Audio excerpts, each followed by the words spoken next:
यीशु। प्रभु यीशु मसीह के महान पवित्र नाम में आप सब लोगों का इस प्रार्थना में स्वागत है। परमेश्वर का अनुग्रह आपके ऊपर उतरे, मेरी प्रार्थना है। तो इस समय मैं प्रार्थना करूंगा और उसके बाद में हम लोग आगे प्रार्थना में जाएंगे। प्रेमी स्वर्गीय पिता, मैं आपको धन्यवाद देता हूं इस समय के लिए और सब बातों के लिए।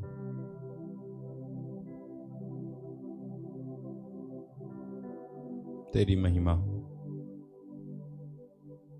इन सब लोगों के लिए जो इस प्रार्थना में शामिल हैं।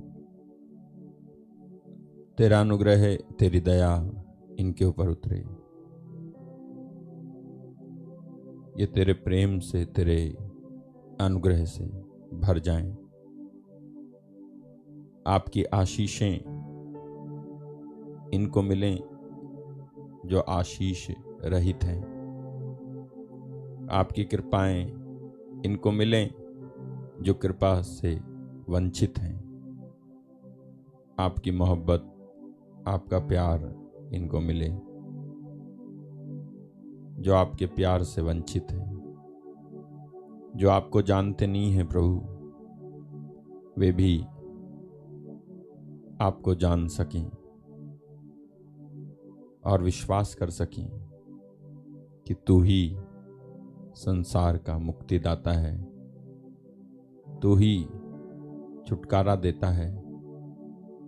तेरा ही नाम उद्धार पाने के लिए आसमान के नीचे और इस धरती के ऊपर दिया गया है। सारी महिमा, सारा आदर तेरे नाम को मिले।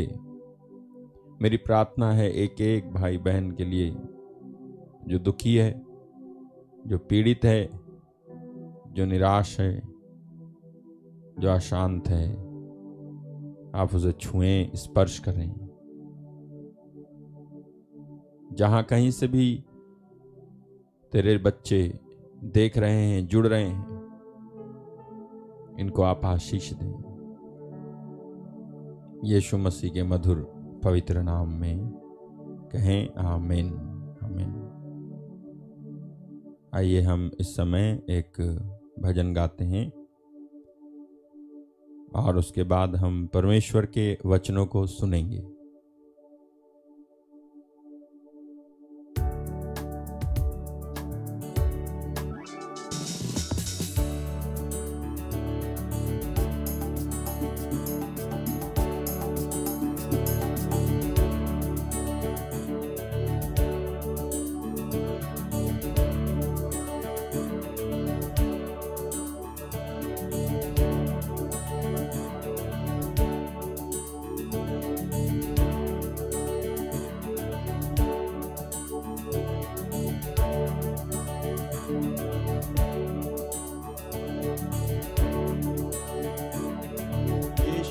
लहू मेरी शिफा है, तमाम रोगों की ये दवा है। यीशु का लहू मेरी शिफा है, तमाम रोगों की दवा है। यीशु का लहू मेरी शिफा है, तमाम रोगों की ये दवा है। यीशु का लहू मेरी शिफा है, तमाम रोगों की दवा है। यीशु का लहू मेरी शिफा है, तमाम रोगों की ये दवा है। यीशु का लहू मेरी शिफा है, तमाम रोगों की दवा है। यीशु का लहू मेरी शिफा है। यीशु का लहू मेरी शिफा है, तमाम रोगों की ये दवा है। तमाम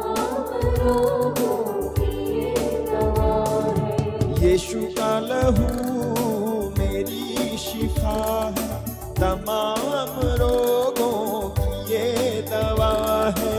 यीशु का लहू मेरी शिफा, तमाम रोगों की ये दवा है। ये राह तेरी मेरा कफारा, शिफाए जाए लहू का धारा। मेरा है तेरी मेरा कफारा, शिफाए जाए लहू का धारा। बहा ये सबके लिए बहा है, बहा ये सबके लिए बहा है।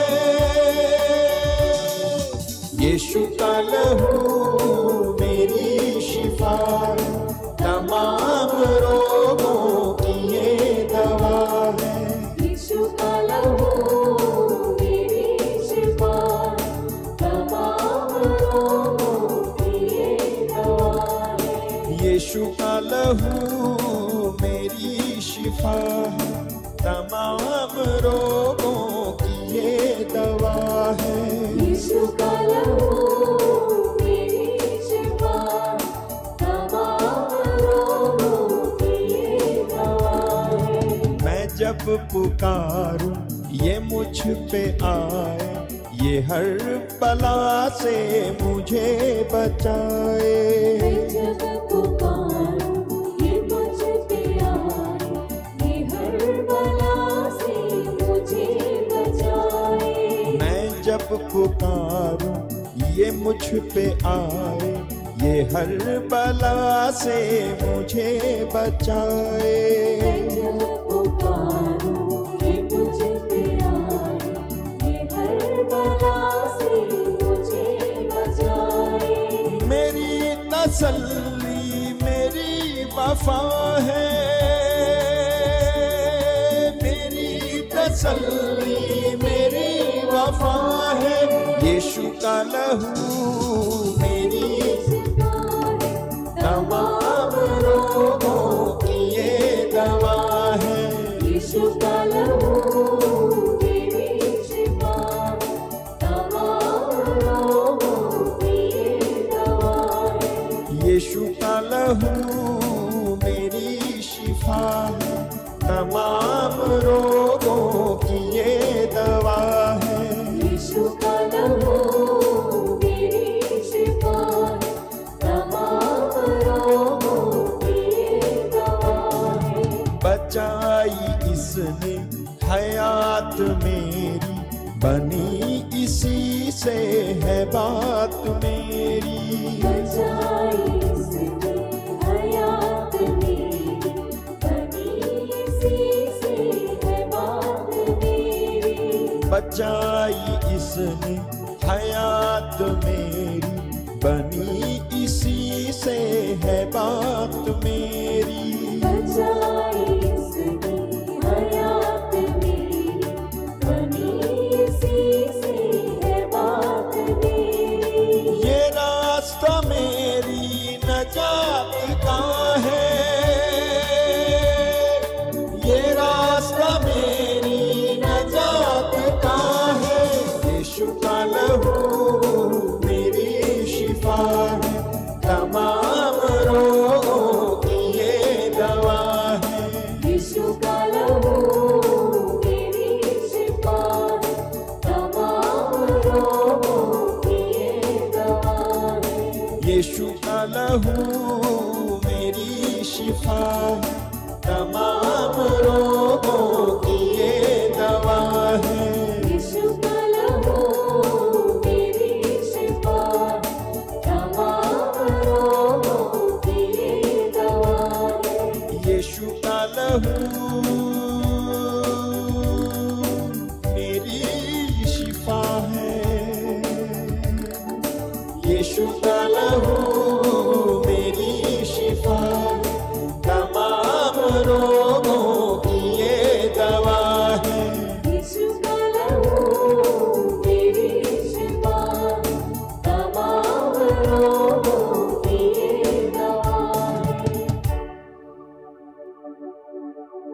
Thank you Jesus, hallelujah.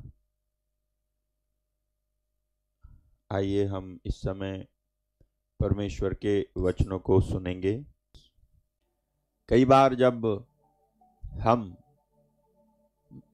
अपने आप जब यीशु मसीह को, जिसमें बहुत कुछ छिपा हुआ है, जानते नहीं हैं, तब हम समझते हैं कि कोई मुझसे पूछे कि कौन हो तुम, तो मैं क्या जवाब दूं।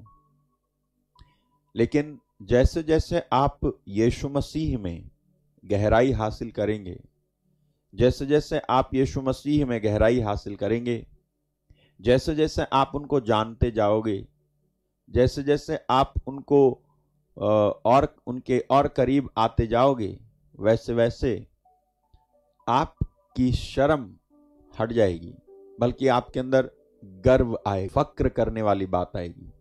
एक गर्व करने वाली बात आपके अंदर पैदा हो जाएगी जब आप यीशु मसीह को गहराई से जानोगे। लोग ये कह देते हैं यीशु मसीह ही विदेशी है। नहीं, परमेश्वर स्वदेशी और विदेशी नहीं होता है। परमेश्वर परमेश्वर है।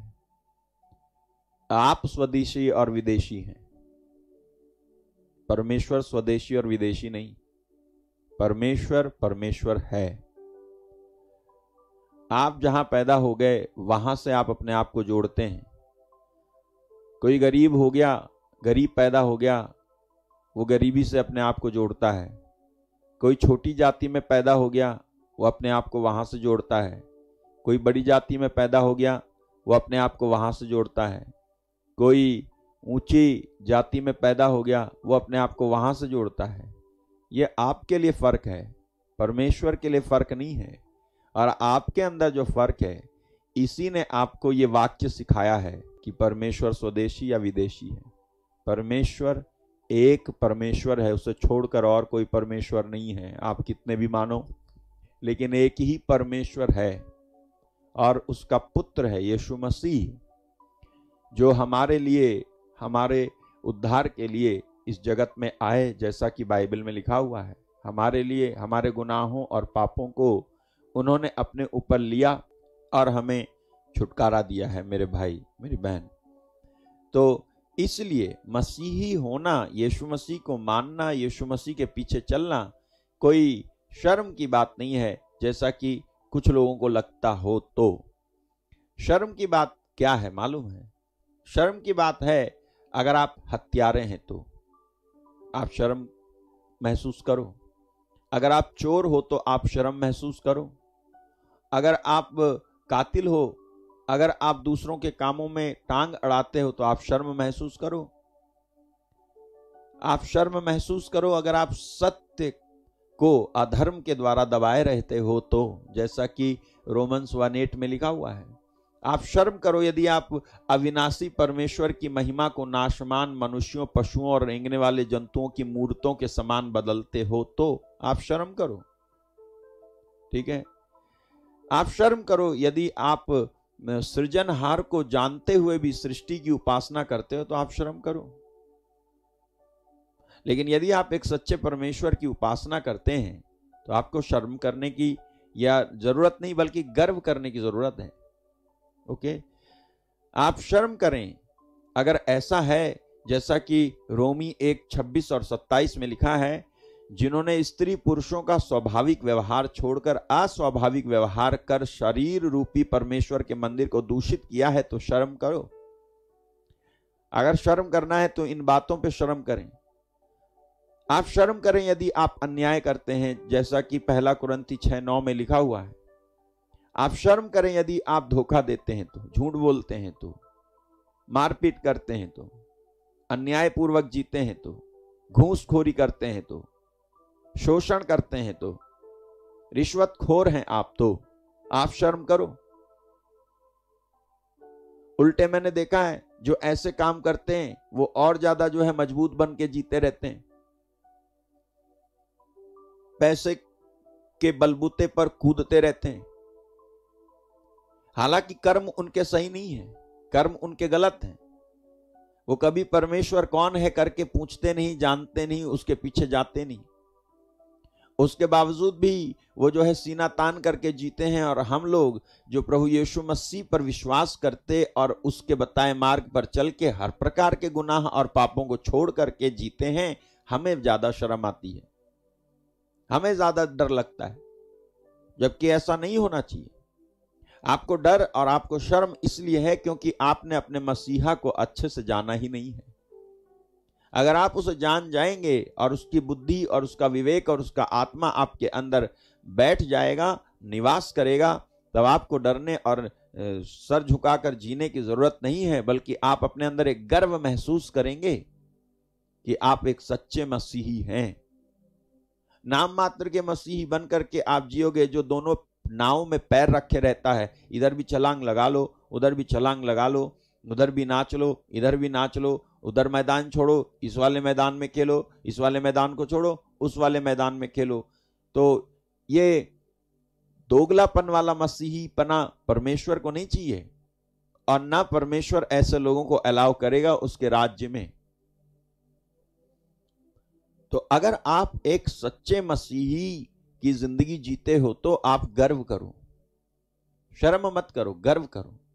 क्योंकि बाइबल में ऐसा लिखा हुआ है कि यदि मसीही होने के कारण आप दुख पाते हैं तो लज्जित ना हो, बल्कि इस बात के लिए परमेश्वर की महिमा करें। यानी यदि आप मसीही हैं तो आप परमेश्वर की महिमा करें, शर्म महसूस ना करें, महिमा करें। बाइबल में लिखा हुआ है प्रेरित चरित्र के अध्याय 5 उसके आखिरी वचनों में यह लिखा हुआ है, जब पतरस और यूहन्ना को जब पीटा गया था, शिष्यों को जब पीटा गया था, तब क्या हुआ था? वो महासभा से कैसे निकले? आनंद के साथ निकल के गए, उदास होकर के नहीं निकले। क्योंकि बाइबल में लिखा है कि उन्होंने सोचा कि चलो अच्छा हुआ हम यीशु मसीह के नाम के कारण अपमानित होने के योग्य तो निकले। यीशु के नाम के कारण अपमानित होना दुर्भाग्य की बात नहीं है, सौभाग्य की बात है। किसी वो सोच रहे थे कि हम इसलिए तो नहीं मारे गए ना कि हम चोरी कर रहे थे, हम डकैती कर रहे थे, हम जो है छेड़खानी कर रहे थे, हम अन्याय कर रहे थे, या घूस ले रहे थे, या गुप्त में कुछ गलत कर रहे थे, या गलत देख रहे थे, या व्यभिचार कर रहे थे, या लालच कर रहे थे, या दूसरी बातें गंदी बातें कर रहे थे। ऐसा तो कुछ नहीं कर रहे थे ना। हम तो यीशु का प्रचार कर रहे थे, और यीशु का प्रचार करने के कारण हमको इन्होंने मारा है। ये गर्व की बात है। हालेलुया। तो मसीही होना दुर्भाग्य की बात नहीं, सौभाग्य की बात है, गर्व की बात है, लज्जा की बात नहीं है, गर्व की बात है। आमीन। ओके। तो एक वचन है जहां से मैं शुरू करूंगा, एफेसियों का पत्र अध्याय 1 वचन 3।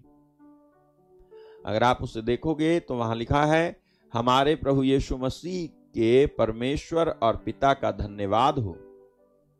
हमारे प्रभु यीशु मसीह के परमेश्वर और पिता का धन्यवाद हो कि उसने हमें मसीह में स्वर्गीय स्थानों में सब प्रकार की आशीष दी है।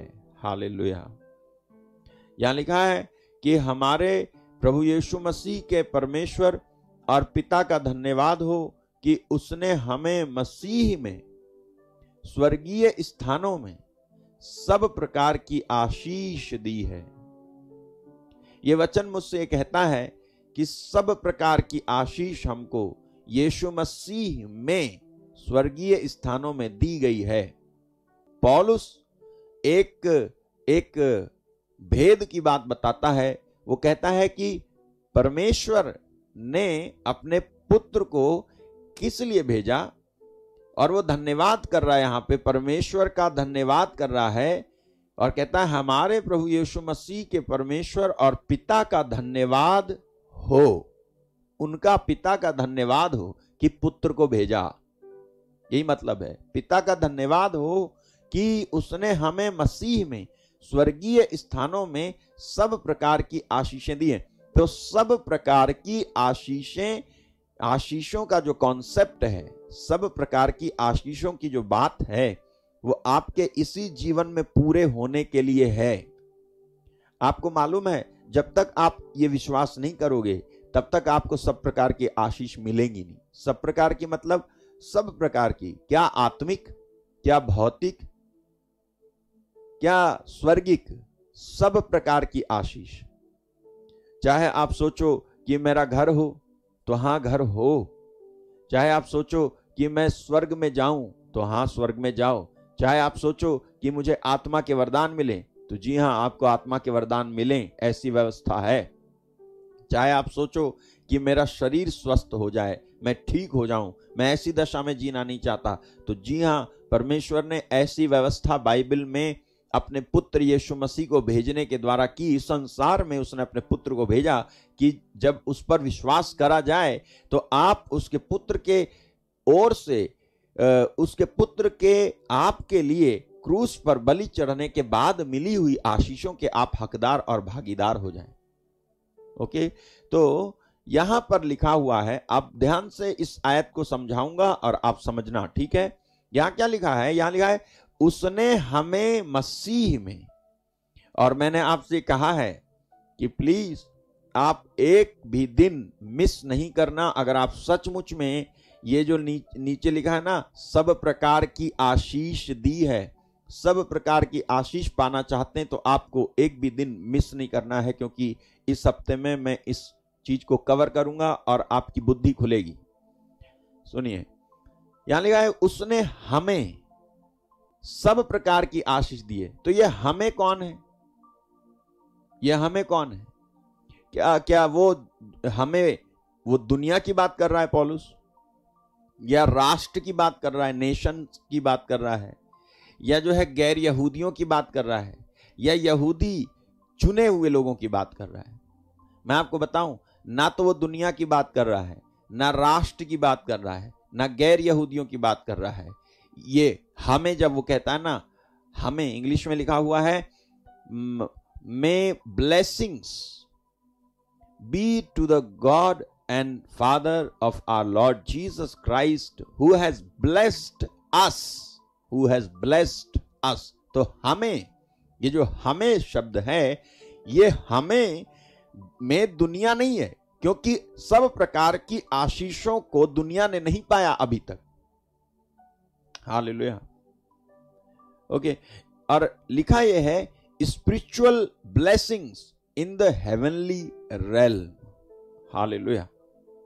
इसको हिंदी में अनुवाद किया गया है सब प्रकार की आशीषें दी हैं। दरअसल इसका अनुवाद ऐसे होना चाहिए था हिंदी में कि हमें मसीह में स्वर्गिक स्थानों में सब प्रकार की आत्मिक आशीषें दी हैं, क्योंकि ये इंग्लिश में ऐसा है कि सब एवरी स्पिरिचुअल ब्लेसिंग्स इन दी हेवनली रेल्म। तो कोई बात नहीं, हिंदी में निकल के आया सब प्रकार की आशीषें दी हैं, लेकिन एक और शब्द जुड़ा हुआ है यहां पे, उससे यह साफ है कि परमेश्वर स्वर्गिक और भौतिक, जमीनी और आसमानी सब प्रकार की बरकतें आपको देने की उनकी योजना है। ठीक है, वो शब्द है स्वर्गीय स्थानों में। हालेलुया। तो ये हमें कौन है? हमें जो है दुनिया नहीं है, हमें मतलब राष्ट्र नहीं है, हमें मतलब गैर यहूदी नहीं है, मतलब वो जो प्रभु के लोग नहीं हैं वो नहीं है, और जो प्रभु के लोग हैं यहूदी प्रजा, चुनी हुई प्रजा, हमें वो भी नहीं है। बल्कि कौन है ये हमें? मालूम है, केवल वो जो मसीह के लहू से दाम देकर पापों से छुड़ाए गए हैं। केवल वे लोग जो मसीह के लहू के दाम देकर छुड़ाए गए हैं। मसीह के लहू का दाम देकर छुड़ाए गए जो लोग हैं, वे उनके बारे में कहता है पौलुस। क्योंकि पौलुस जो है दुनिया की बात नहीं कर रहा है, राष्ट्र की बात भी नहीं कर रहा है, गैर यहूदियों और यहूदियों की भी बात नहीं कर रहा है। ये इस बात से साबित होता है जब आप पढ़ेंगे इफिशियंस 1:1। ठीक है, इफिशियंस 1:1 को जब आप पढ़ोगे तब आपको पता चलेगा कि पौलुस क्या कह रहा है। कहता है Paul, an apostle of Jesus Christ by the will of God to the saints which are Ephesus, and to the faithful in Christ Jesus. Hallelujah. पौलुस की ओर से जो परमेश्वर की इच्छा से यीशु मसीह का प्रेरित है, उन पवित्र और मसीह यीशु में विश्वासी लोगों के नाम जो एफेसुस में हैं। तो यहां पे पौलुस जब पौलुस कहता है, ये वाली बात जो मैं आपको समझा रहा हूं, जब वो कहता है कि हमारे प्रभु यीशु मसीह के परमेश्वर और पिता का धन्यवाद कि उसने हमें मसीह में स्वर्गीय स्थानों में सब प्रकार की आशीष दी है, तो वो किनसे कह रहा है? वो कह रहा है विश्वासियों से, सेंट्स, वो लोग जो बिलीवर्स हैं, वो लोग जो विश्वास करते हैं। किसमें विश्वास करते हैं? यीशु मसीह में। यीशु मसीह में विश्वास करते हैं मतलब क्या? मतलब ये कि वो जो मसीह के लहू का दाम देकर पापों से छुड़ाए गए हैं और अब विश्वास करते हैं। जो विश्वास करते हैं वो यीशु के लहू से छुटकारा पाए हुए लोग हैं। हालेलुया। तो ये हमें कौन है? तो पहले आप ये देखो कि आपका यीशु मसीह के लहू को देने के द्वारा, यीशु के लहू के दाम देने के द्वारा आप जो है, आपका उद्धार हुआ है, छुटकारा हुआ है या नहीं हुआ है। इससे पहले कि आपको सब प्रकार की आशीष मिले, आपको जो क्राइटेरिया मैच करना है वो मैच नहीं होगा तो आपको आशीष नहीं मिलेगी। आप कितना चीखो चिल्लाओ, कुछ भी करो, प्रभु पर दबाव बनाया नहीं जा सकता। उसने जो योजना बनाई है उसके अंतर्गत आपको आना पड़ेगा, नहीं तो परमेश्वर अन्यायी ठहरेगा फिर। हालेलुया। तो यहां पर लिखा हुआ है कि केवल वो जो मसीह के लहू का दाम देकर पापों से छुड़ाए गए हैं। यीशु मसीह ने अपना खून बहा करके पापों से हमको छुड़ाया है। पापों से हमें छुड़ाने के लिए जो दाम देना था वो दाम था लहू बहाना। जो पुराने विधान से भी जानवरों का लहू बहाया जाता था, अब नए विधान में परमेश्वर ने देखा कि जानवरों के लहू बहाने के द्वारा कुछ भी छुटकारा नहीं हुआ मनुष्य का, और मनुष्य ज्यों का त्यों बना रहा और पाप करता रहा। लेकिन परमेश्वर ने तय करा कि मैं अपने पुत्र को भेजूंगा और मेरा पुत्र जानवर की जगह पर मरेगा। और इसलिए बाइबल में यीशु मसीह को जब यूहन्ना बपतिस्ता ने देखा था तो यूहन्ना अध्याय 1:29 में लिखा है, देखो ये है ईश्वर का मेमना जो संसार के पाप उठा ले जाता है या हर लेता है। ये ईश्वर का मेमना है। ये बात यूहन्ना बपतिस्मा देने वाले ने बोली यीशु मसीह को देख करके कि देखो यह है परमेश्वर का मेमना। मेमना मतलब क्या? मेमना मतलब पाप के प्रायश्चित के लिए पुराने विधान में निष्कलंक मेमना चढ़ाया जाता था, जो जिसमें कोई दाग ना हो, जिसमें जो बिल्कुल साफ होता था, मेमना। और वो लाते थे मेमने को और उसके सिर पर सब लोग हाथ रख करके अपने पापों का अंगीकार करके उसके ऊपर डाल देते थे। और ये प्रथा थी पुराने विधान की, यहूदियों की। और ऐसा करके वो पापों का प्रायश्चित ये करते थे और फिर उस जानवर को मार डालते थे, काट डालते थे, उसका लहू बहाया जाता था। जब सबके बदले में एक कोई जानवर मरता था तब जो है इनको ऐसा लगता था कि हमारे पाप माफ हो गए हैं, ऐसा होता था। लेकिन परमेश्वर ने देखा कि यह काम नहीं कर रहा है और परमेश्वर ने अपने पुत्र को उस जानवर की जगह पे रख दिया। उसने अपने पुत्र को भेज दिया। तो यीशु मसीह का लहू बहाया गया इसीलिए कि हमारे पापों के लिए एक ऐसा प्रायश्चित किया जाए जो असफल ना हो, जो फेल ना हो। एक ऐसा लहू बहाया जाए जो सचमुच में हमारे गुनाहों और पापों से छुटकारा हमको दे। एक ऐसा लहू बहाया गया ईश्वर के पुत्र का। और मैं आपके सामने कुछ वचन रख रहा हूं, आप ध्यान से देखिएगा। पहला पत्रस अध्याय 1:18 और 19 में क्या लिखा है वो देखिए। 1 पीटर 1:18 और 19 वहां पे लिखा है कि क्योंकि तुम जानते हो कि तुम्हारा निकम्मा चाल चलन जो पूर्वजों से चला आता है उससे तुम्हारा छुटकारा चांदी सोने अर्थात नाशवान वस्तुओं के द्वारा नहीं हुआ है, पर निर्दोष और निष्कलंक मेमने, देखो यहां मेमना फिर से जिक्र है, पर निर्दोष और निष्कलंक मेमने अर्थात मसीह के बहुमूल्य लहू के द्वारा हुआ है। यहां लिखा है निर्दोष निष्कलंक मेमने अर्थात मसीह के बहुमूल्य लहू के द्वारा हुआ है। क्या हुआ है? छुटकारा। 18 में लिखा है कि तुम्हारा छुटकारा। क्या छुटकारा? काहे से छुटकारा? काहे से छुटकारा? निकम्मा चाल चलन। ये निकम्मा चाल चलन क्या है? पाप करने की हमारी आदत, ये निकम्मा चाल चलन है। झूठ बोलने की हमारी आदत, धोखा देने की हमारी आदत, पाप करने की हमारी आदत, सच्चे परमेश्वर को छोड़कर झूठ के पीछे भागने की हमारी आदत, यह निकम्मा चाल चलन है। इससे छुटकारा नहीं मिल रहा था जानवरों की बलि चढ़ाने के द्वारा। जानवरों की बलि चढ़ाने से, इस आचरण से, इस व्यवहार से छुटकारा नहीं मिल रहा था। वो खुद तो बदलते नहीं थे, एक जानवर मार डालते थे। वो खुद तो चेंज होते नहीं थे, एक जानवर का खून बहा देते थे। परमेश्वर ने ये सब देखा और उसने योजना बनाई कि वो अपने पुत्र को, यीशु को भेजेगा जानवर बना करके। जानवर मतलब वो, उसको मेमना कहा गया है, मेमना। और वो सचमुच में ईश्वर का पुत्र, ईश्वर का पुत्र। वो जो मेमना, पुराने विधान का मेमना जो था, आपको मालूम है बाइबल में नए विधान में क्या लिखा हुआ है? नए विधान में लिखा हुआ है कि पुराना विधान परछाई थी आने वाले असली, यानी नए विधान की परछाई थी पुराना विधान।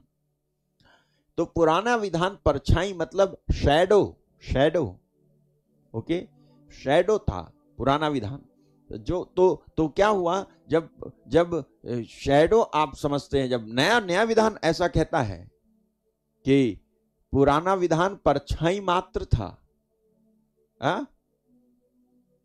कुलोसियों का पत्र अध्याय 2 वचन 17 में देखते हैं, ये सब आने वाली बातों की छाया हैं, पर मूल वस्तुएं मसीह की हैं। देखो, ये सब आने वाली बातों की छाया है, पर मूल वस्तुएं मसीह की हैं। एक और वचन मैं आपको दिखाता हूं, हिब्रू 10:1, वहां लिखा है, इब्रानी 10:1 में लिखा है, क्योंकि व्यवस्था जिसमें आने वाली अच्छी वस्तुओं का प्रतिबिंब है, पर उनका असली रूप नहीं। देखा आपने? यही वचन में ढूंढ रहा था। For the law having a shadow of good things to come. Law means पुराना विधान। पुराने विधान में अगर जानवरों की बलि चढ़ती थी या मेमना चढ़ाया जाता था या पशुओं का वध होता था, तो वो जो है उसके बारे में बता रहा है, पौलुस बता रहा है कि पुराने विधान में होने वाली चीज जो थी ना, वो आने वाली अच्छी चीज की परछाई मात्र थी। यानी अगर मेमना पुराने विधान में चढ़ता था तो वो मेमना असल में यीशु मसीह जो आएंगे उनकी परछाई थी, वो मेमना। हालेलुया। मेरी प्रार्थना आपको ये समझ में आए और आप बोर ना हो। मेरी प्रार्थना आपको ये समझ में आए और आप बोर ना हो, क्योंकि अगर आप ये नहीं समझेंगे तो आपको जो स्वर्गिक सब प्रकार की आशीषें चाहिए ना, हीलिंग, चंगाई, छुटकारा और बेहतरी और पवित्र आत्मा के वरदान, ये चीजें आपको मिलेंगी नहीं। उद्धार आपको मिलेगा नहीं, छुटकारा आपको मिलेगा नहीं, क्योंकि ये चीज समझनी पड़ेगी आपको। तो यहां लिखा हुआ है कि पुराने विधान यानी व्यवस्था मतलब आपकी बाइबल में 2 भाग हैं। एक है पुराना विधान, जिसमें जो पुराना विधान मतलब 10 आज्ञाएं हैं।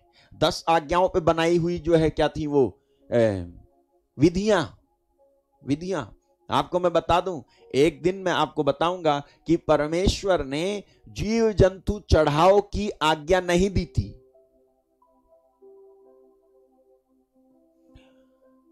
सच बता रहा हूं मैं आपको एक दिन बताऊंगा कि जीव जंतु तुम चढ़ाओ या उनका खून बहाओ, ऐसी आज्ञा परमेश्वर ने नहीं दी थी, बल्कि मनुष्यों के बुरे स्वभाव होने के वजह से और इनके अंदर नासमझी होने और कठोरता होने की वजह से एक स्वर्गदूत ने आकर के इनसे कह दिया था, और उसके बाद ये बलियां चढ़ाने लग गए। याद हो आपको, जब किसी ने कहा क्या किसी भी कारण से अपनी पत्नी को तलाक देना उचित है, तब यीशु मसीह ने कहा कि मूसा ने तुम्हारे हृदय की कठोरता की वजह से तुमको यह नियम दिया था, लेकिन शुरू से ऐसा नहीं था। तो शुरू से ऐसा नहीं था कि जानवर बलि चढ़ेगा, लेकिन इनके हृदय की कठोरता ऐसी थी, इनकी समझ ऐसी थी, और इनकी कैपेसिटी, इनकी क्षमता ऐसी थी कि उस समय के लोगों और नेताओं को इनके साथ इनकी समझ के हिसाब से व्यवहार करना ही पड़ा। फॉर एग्जाम्पल, आज मैं किसी से कहूं भैया आप प्रार्थना करो आप ठीक हो जाओगे, लेकिन वो बंदा है कि जिद बांधे हुए है, कहता है नहीं मैं जब तक आपसे मिलूंगा नहीं तब तक मैं ठीक नहीं होऊंगा। तो आप बताओ, तो उसकी जिद के आधार पे मैं समझ रहा हूं, अगर वो घर के अंदर ही बैठ के प्रार्थना करे और मेरी बात पे विश्वास करे और मैं यहां से प्रार्थना करूं तो वो ठीक हो जाएगा। लेकिन वो बंदा है कि जिद बांध के बैठा है, नहीं, उसकी कठोरता है, वो जिद है कि मैं आपसे जब मिलूंगा तभी मैं ठीक होऊंगा, मैं आपसे मिलूंगा तभी मैं ठीक होऊंगा। तो आप मुझे बताओ कि मुझे क्या करना चाहिए? मैं जो है परमेश्वर का सेवक होने के नाते उससे कहूंगा अच्छा ठीक है तो मैं मिलूंगा आपसे, क्योंकि उसकी समझ उतनी है, वो लिमिटेड है, उसकी क्षमता उतनी है, उसका दिल उतना, उसका दिमाग उतना खुला नहीं है। तो मैंने क्या करा, उसकी जो क्षमता है उसके अनुसार मैंने अपने आप को रिड्यूस कर दिया, मैंने अपने आप को कम कर दिया, मैंने अपने आप को स्क्वीज किया। मेरा विश्वास कुछ और कह रहा था, लेकिन उसका विश्वास कुछ और कह रहा था, इसलिए मैंने उसके विश्वास के अनुसार अपने आप को ढाला। जैसा पौलुस कहता है मैं सबके लिए सब कुछ बना, ढाला, मैं नीचे आया। मैंने कहा ठीक है, तेरे लेवल के हिसाब से तो मुझे फिर अपना लेवल कम करना पड़ेगा, तू आ जा। फिर मैं तो सोच रहा था कि जो है, आपको याद हो नए विधान में एक बार ऐसा हुआ था, एक व्यक्ति यीशु के पास आया था और बोला कि आप क्या बोलते हैं, एक शब्द कह दे मेरा नौकर घर पे चंगा हो जाएगा। और उसी में यूहन्ना के सुसमाचार में एक दूसरा भी व्यक्ति आया था यीशु के पास, ठीक है, दूसरा व्यक्ति भी आया था यीशु के पास।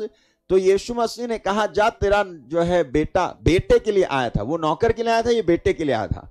तो बोला जा तेरा बेटा ठीक है घर पे। तो कहे वो माना नहीं, वो कहता नहीं आप चलो, जबरदस्ती करके उनको जब उनको लेके गया घर। अगर वो चला जाता यीशु के कहने पे तो क्या बेटा ठीक नहीं होता, लेकिन उसके अंदर जो क्षमता थी, उसके अंदर जो कैपेसिटी थी, उस कैपेसिटी, उस क्षमता के अनुसार प्रभु यीशु मसीह ने अपने आप को रिड्यूस किया, कम किया, उसके लेवल में चले गए। चलो ठीक है, तू ऐसे ही करेगा तो ठीक है, चल ठीक है। आपको फिर से याद दिला दूं, अगर आप बाइबल ज्ञाता हैं तो, पुराने विधान में एक बार ऐसा हुआ था कि एलीशा के समय में, या एलीशा था या कौन था, जब एलीशा के समय में ही शायद, जब गेहजी डंडा लेकर गया था और एलीशा ने कहा था, एक औरत का बेटा मर गया था, तो एलीशा के पास में एक औरत आई थी और उसके पैरों में रो रही थी। तो ये जो था नबी ने गेहजी को, अपने नौकर को एक डंडा लिया, कहा ये डंडा ले जाना और उसको छुआ देना, उस बच्चे को, मरे हुए बच्चे को छुआ देना, वो जी उठेगा। ओके, आप पढ़ोगे बाइबल में कि ये कहीं राजाओं के दूसरे ग्रंथ में आपको मिलेगा, चैप्टर 4 में आपको मिलेगा। तो मैं आपको बस उदाहरण दे रहा हूं, ठीक है। तो कि लोगों की क्षमता कम होती है कि वो ब्लेसिंग को रिसीव नहीं कर पाते, उनकी क्षमता कम होती है। ओके, तो क्यों जो है ऐसे नियम पुराने विधान में थे, उसका उत्तर आपको दे रहा हूं, क्यों ऐसे नियम पुराने विधान में थे। तो ये औरत जो थी वो उसके पैरों में रोती रही और उसको छोड़ा नहीं। तब नबी जिसने अपना डंडा भिजवाया था, उसने कहा ठीक है, अब मैं ही चलता हूं तेरे बेटे को ठीक करने के लिए। तो नबी गया और इधर गेहजी पहुंच गया था और उसने डंडा वगैरह लगाया, लेकिन बच्चा जिंदा नहीं हुआ। क्यों? क्योंकि पहली बात जो थी वो कैंसिल हो गई, क्योंकि इसके विश्वास का लेवल कम था। ये जो औरत एलीशा के पैरों में रो रही थी, जब तक एलीशा पहुंचा नहीं और उसको छुआ नहीं, तब तक वो बच्चा जिंदा नहीं हुआ था। तो ऐसा ही लोगों की क्षमता, लोगों के अंदर कमजोरी, लोगों के अंदर जो है क्षमता की कमी होती है, कैपेसिटी कम होती है, कुछ बातों को नहीं समझ पाते हैं, वो वचन की बात को नहीं समझ पाते हैं। इसीलिए आप पाओगे कि कोई होता है कि दूर से ही चंगा हो जाता है और कोई होता है पास में आके भी चंगा नहीं हो पाता है, क्योंकि उनके विश्वास का स्तर, उनकी क्षमता कम है। लोगों की क्षमता कम है, कैपेसिटी, अंडरस्टैंडिंग कैपेसिटी कम है, नॉलेज की जो कैपेसिटी है वो कम है। ठीक है, तो इसलिए जब पुराने विधान में मूसा का जमाना था, जब इनको निकाल के लाया था मूसा मिस्र देश से, तो ये वो लोग थे जिनकी स्पिरिचुअल कैपेसिटी कम थी, आत्मिक जो लेवल था, कैपेसिटी, क्षमता, वो कम थी, ये लिमिटेड थे। जबकि मूसा एक ऐसे परमेश्वर के साथ चल रहा था जो अनलिमिटेड है, और ये लिमिटेड थे। ये जो है बस इनको चाहिए था खाना, इनको चाहिए था पानी, इनको चाहिए था मांस, इनको चाहिए था नींद, इनको चाहिए था आराम। इनको बिल्कुल भी तकलीफ पसंद नहीं थी, जागना बिल्कुल भी पसंद नहीं था। मूसा कहता था सवेरे उठो, कुड़कुड़ाते थे। मूसा कहता था चलो, कुड़कुड़ाते थे। मूसा कहता था अब रुको, तो कुड़कुड़ाते थे। मूसा कहता था पानी यहां मिलने में देर हो रही है, तो कुड़कुड़ाते थे। भूख लगती थी तो चिल्लाने लगते थे। इनकी क्षमता कम थी, और इनकी ऐसी क्षमता के वक्त में, इनके ऐसे अंडरस्टैंडिंग का जो लेवल था वो कम होने की वजह से ऐसे वक्त में मूसा को ऐसे नियम बनाने पड़े, क्योंकि उनके हृदय कठोर थे। तो उसने ऐसे नियम बनाते बनाते ऐसे भी नियम बनाए थे जो परमेश्वर ने नहीं बनाए थे। इसलिए बाइबल में आप हिब्रू में पढ़ोगे कि यीशु मसीह मूसा से श्रेष्ठ है। क्यों यीशु मसीह मूसा से श्रेष्ठ है? हालेलुया। क्योंकि मूसा जो है, मूसा ने जो नियम बनाए थे, वो जो नियम थे वो पुराने विधान के नियम थे और लोगों के हृदय की कठोरता के आधार पर थे। लेकिन यीशु मसीह ने जो नियम बनाए ना, वो लोगों की कठोरता के आधार पर नहीं, और बल्कि परमेश्वर की इच्छा के आधार पर थे। इसीलिए यीशु मसीह मूसा से श्रेष्ठ हैं। हालेलुया। मेरी प्रार्थना है कि आपको समझ में आए ये बातें, कि आप सब प्रकार की आशीषों को प्राप्त कर सकें। अब आप कहोगे कि इसका मतलब क्या है? मैं बताता हूं, आप सुनिए। अगर आपका लेवल नहीं बढ़ेगा ना, फिर क्या फायदा? तो कुछ बातें मैं आपको बता रहा हूं कि आपका लेवल बढ़े। तो यहां ऐसे समय में ये जानवरों की बलि चढ़ती थी, और मैंने आपको बाइबल में पढ़ के बताया कि व्यवस्था जिसमें, मतलब हिब्रू 10:1, व्यवस्था जिसमें आने वाली अच्छी वस्तुओं का प्रतिबिंब है, मतलब परछाई है, shadow of good things to come, and not the very image of the things है। इसलिए उन एक ही प्रकार के बलिदानों के द्वारा जो प्रतिवर्ष अचूक चढ़ाए जाते हैं, पास आने वालों को कदापि सिद्ध नहीं कर सकती थी। क्यों? वो बलिदान जो पुराने विधान में चढ़ाए जाते थे, उन्होंने उस समय के लोगों को सिद्ध नहीं किया। ठीक है, परफेक्ट नहीं किया, सिद्ध नहीं किया, क्योंकि वो शैडो था ना, शैडो, परछाई थी ना। असली बात जो होने वाली थी कुछ हजारों वर्ष के बाद में, उसकी परछाई मात्र थी। ये बलि जो चढ़ रही थी जानवरों की, ठीक है, वो सोच रहे थे इससे पाप क्षमा हो जाएंगे, इससे छुटकारा हो जाएगा, लेकिन होता नहीं था। क्यों? क्योंकि वो परछाई थी। लेकिन अब जब परमेश्वर ने अपने पुत्र यीशु मसीह को भेजा है ना, तो ये परछाई नहीं है, बल्कि ये रियल इमेज है, ये रियलिटी है। यीशु मसीह परछाई नहीं है, बल्कि वो जो परछाई थी उसकी असलियत है यीशु मसीह।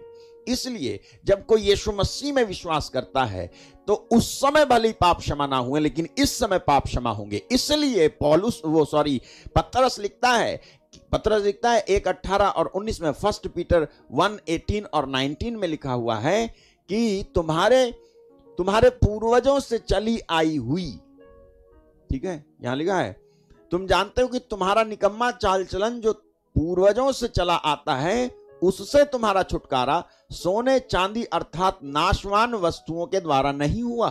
ओके, सोना चांदी ये सब नाशवान वस्तुएं, इसके द्वारा नहीं हुआ, बल्कि निर्दोष निष्कलंक मेमने अर्थात मसीह के बहुमूल्य लहू के द्वारा हुआ है।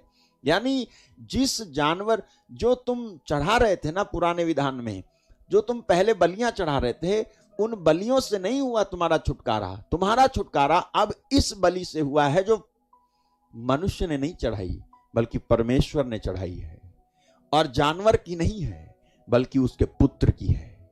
Hallelujah, hallelujah. तो जिन लोगों के गुनाह और पाप की माफी यीशु मसीह के लहू के द्वारा हुई है, उनके बारे में पौलुस कहता है कि उसने हमें मसीह में स्वर्गीय स्थानों में सब प्रकार की आशीष दी है।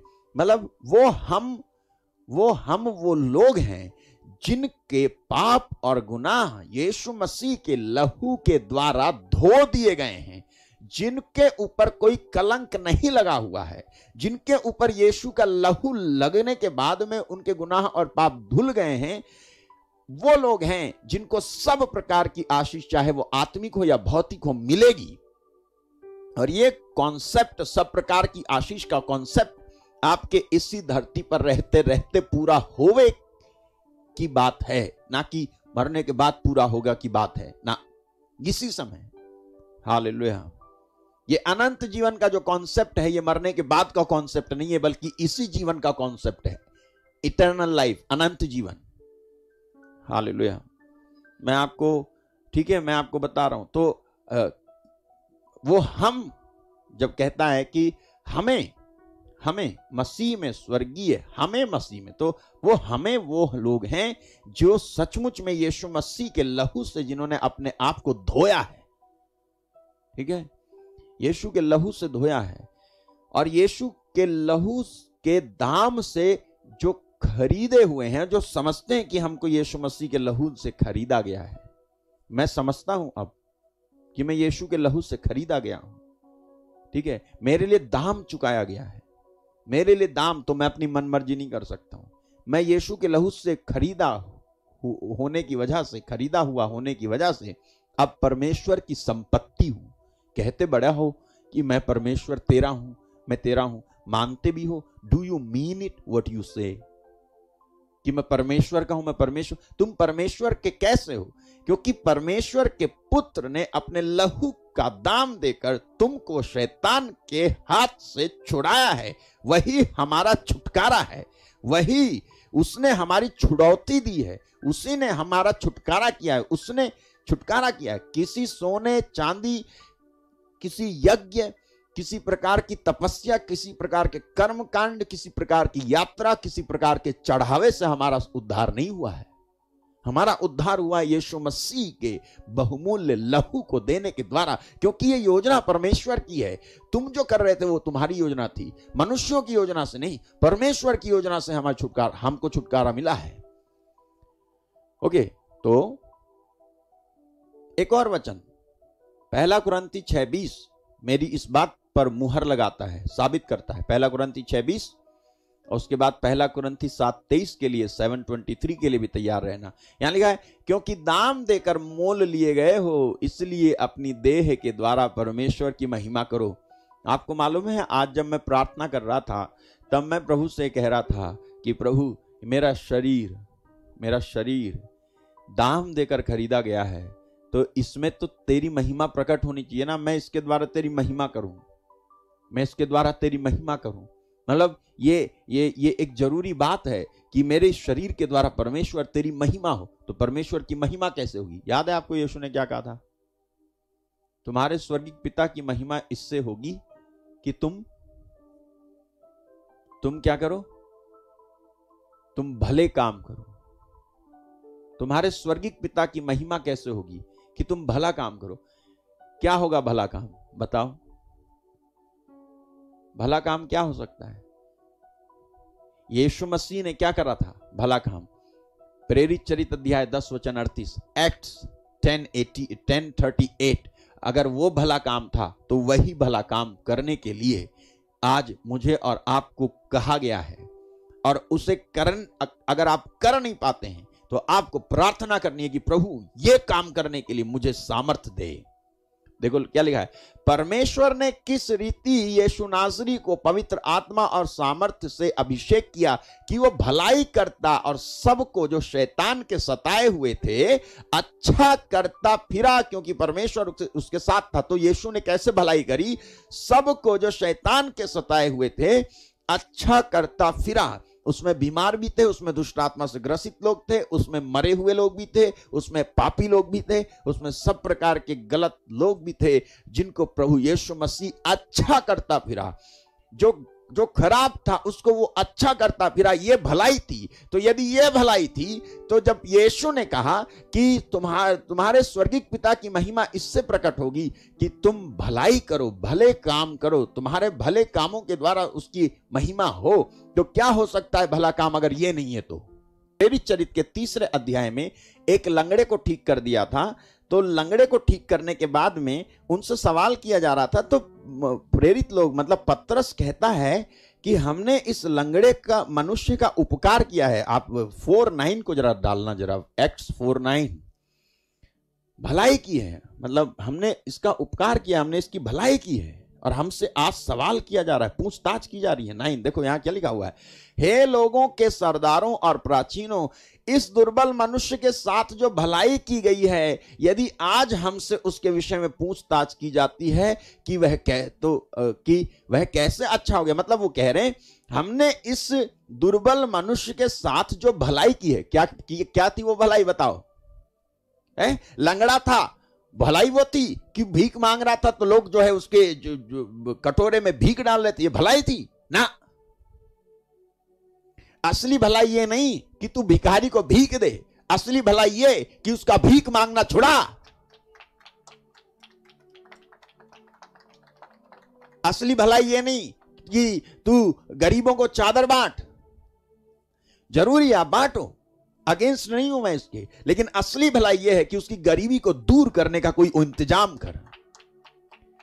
आपको याद है बाइबल में क्या लिखा हुआ है? मैं इसको जारी रखूंगा, सुनिए ध्यान से। बाइबल में लिखा हुआ है कि याकूब कहता है, यदि कोई तुम्हारे पास निर्धन और गरीब आवे और तुम उससे कहो जाओ जाओ, अच्छा अच्छा खाओ, अच्छा अच्छा पियो, अच्छा अच्छा पहनो, और उसकी जरूरत की कोई चीज तुम उसे ना दो, तो क्या फायदा? यदि कोई भाई या बहन नंगे उघाड़े हो और उन्हें प्रतिदिन भोजन की घटी हो, देखो यहां लिखा नंगे उघाड़े हो और उसे प्रतिदिन भोजन की घटी हो, और तुम में से कोई उनसे कहे शांति से जाओ, तुम गर्म रहो, तृप्त रहो, पर जो वस्तुएं देह के लिए आवश्यक हैं वह उन्हें ना दे, तो क्या लाभ? क्या लाभ?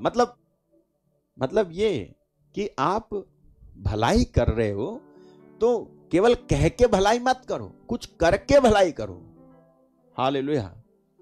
है कोई ऐसा व्यक्ति है जिसको भोजन की घटी है और नंगा उघाड़ा है, कपड़े नहीं हैं, आप उसको देते हो और एक ही बार देते हो, तो ये कैसी भलाई? दो तो ऐसा दो ना कि उसकी गरीबी दूर हो। हालेलुया। करो तो ऐसा करो कि उसकी गरीबी दूर हो। आशा बंधाओ तो ऐसी आशा बंधाओ कि उसकी परेशानियां दूर हो। ये नहीं कि मझधार में थोड़ा सा किया और उसके बाद छोड़ के भाग गए तुम। तो असली भलाई ये है। इस प्रकार की भलाई करने के लिए मैं बता रहा हूं आपको, इस धरती पर की कोई भी बात तुमको इतना सक्षम नहीं कर सकती, लेकिन आसमान की सामर्थ, जो परमेश्वर की सामर्थ है, जो परमेश्वर की सामर्थ है, वो ही तुम्हें सक्षम कर सकती है कि आप एक ऐसी भलाई कर सकते हो, ऐसी भलाई कर सकते हो कि उसको देखकर परमेश्वर पिता की महिमा होगी। वो आसमान की सामर्थ से आप कर सकते हो, जमीनी सामर्थ से आप नहीं कर सकते हो। कितना आप कितनी मदद कर दोगे? किसी की मदद कर दोगे तो कितनी मदद कर दोगे आप? 100, 500, 200, 1000, 10,000, 5, उसके बाद अच्छा कितनी बार कर दोगे? 1 बार, 2 बार, 3 बार, कितनी बार? अरे एक भिखारी, मैं आपको बताऊं, मुझे एक भाई मिला था जो मुझसे कह रहा था कि मैंने आपकी गवाही सुनी है और आप कहते हो कि परमेश्वर ने आपको सारी आशीषें दी हैं, तो आप मुझे बताओ क्या आप सब सच में आशीषित हो? मैंने कहा हाँ, मैं आशीषित हूं। तो उसका आशीषित हूं से मतलब ये था कि आपके पास पैसे हैं। तो मैं समझ तो रहा था, लेकिन क्योंकि वो समझदार नहीं था, उसकी समझ के हिसाब से मैं जवाब दे रहा था, हाँ मैं आशीषित हूं। तो बोले तो आप मुझे भी आशीषित, मैं भी आशीषित बनना चाहता हूं, मैं भी जो है धनवान बनना चाहता हूं, मैं भी जो है। तो मैंने उससे क्वेश्चन किया, मैंने कहा तुम धनवान क्यों बनना चाहते हो? बोले मैं सबकी गरीबी मिटा दूंगा। मैंने कहा कैसे करोगे? बोले जब मैं अमीर आदमी बन जाऊंगा ना, खूब अमीर बन जाऊंगा, तो जितने भी भिखारी हैं उनको 2-2 हजार रुपए बांटूंगा, 2-2 हजार बांटूंगा। मैंने कहा 2-2 हजार बांटोगे? बोले हर हफ्ते बांटूंगा ना 2-2 हजार। तो मैंने कहा अच्छा कब तक बांटोगे 2-2 हजार, कब तक? तो कुछ बोला नहीं, कह रहा नहीं मैं ऐसा करूंगा ना कि बांटूंगा उनको, फिर वो उनमें से कोई गरीब नहीं रहेगा। मैंने कहा बिल्कुल गलत। जब तुम उसे 2000 दोगे ना, तब वो और 2000 पाने के लिए अगले हफ्ते वहीं बैठेगा, वो अपनी जगह नहीं छोड़ेगा है, और अच्छे से भीख मांगेगा। वो जगह नहीं छोड़ेगा, क्योंकि तुमने 2000 दे करके उसको ये विश्वास दिला दिया कि तुम ही उसे 2000 दोगे। उसके अंदर तुमने एक विश्वास जगाया कि तुम एक अमीर आदमी हो और तुम उसको पैसे दोगे। इससे उसकी भीख मांगने की आदत दूर नहीं होगी, बल्कि भीख मांगने की आदत उसकी और ज्यादा बढ़ेगी। तो तू ऐसा धनी मत बन, बल्कि धनी बनना है तो एक ऐसा धनी बन जैसा धनी था पतरस, जैसा धनी था पतरस, ऐसा धनी बन तू मेरे भाई। उसने जो है भीख मांगने वाले इस लंगड़े व्यक्ति को भीख देने की जगह, सोना और चांदी डालने की जगह, उसने उससे कहा, आपको याद है कहा क्या कहा उसने उससे कहा कि मेरे पास तुझे देने के लिए सोना और चांदी तो नहीं है, लेकिन जो मेरे पास है मैं तुझे देता हूं। और इतना कहने के बाद उसका हाथ पकड़ा और बोला यीशु मसीह नाज़री के नाम पे उठ और चल फिर, यीशु मसीह नाज़री के नाम पे उठ और चल फिर। और जो है उन्होंने उसको अपनी तरफ खींचा, हालेलुया। अपनी तरफ जब उन्होंने उसको उठाया तो बाइबल कहती है उसके पैरों में ताकत आ गई और वो उठ करके खड़ा हो गया। और जब ऐसा हो गया तो लोगों ने उससे सवाल किया, तब इन्होंने जवाब दिया 49 में ना 39 में 49 में इन्होंने जवाब दिया आज हमने इस लंगड़े व्यक्ति की भलाई की है। मतलब भलाई क्या थी? क्या भलाई थी? हमने भीख नहीं दी है, हमने इसको भीख मांगने की स्थिति से आजादी दी है, ये भलाई है। मैं जानता हूं, आपको एक और बात बताऊं जो शायद आपको मालूम नहीं है।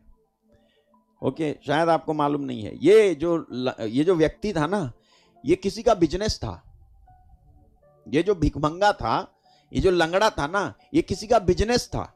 बिजनेस मैं बताता हूं क्या। देखो क्या लिखा हुआ है, लोग एक जन्म के लंगड़े को ला रहे थे जिसको वे प्रतिदिन मंदिर के उस द्वार पर जो सुंदर कहलाता है बैठा देते थे कि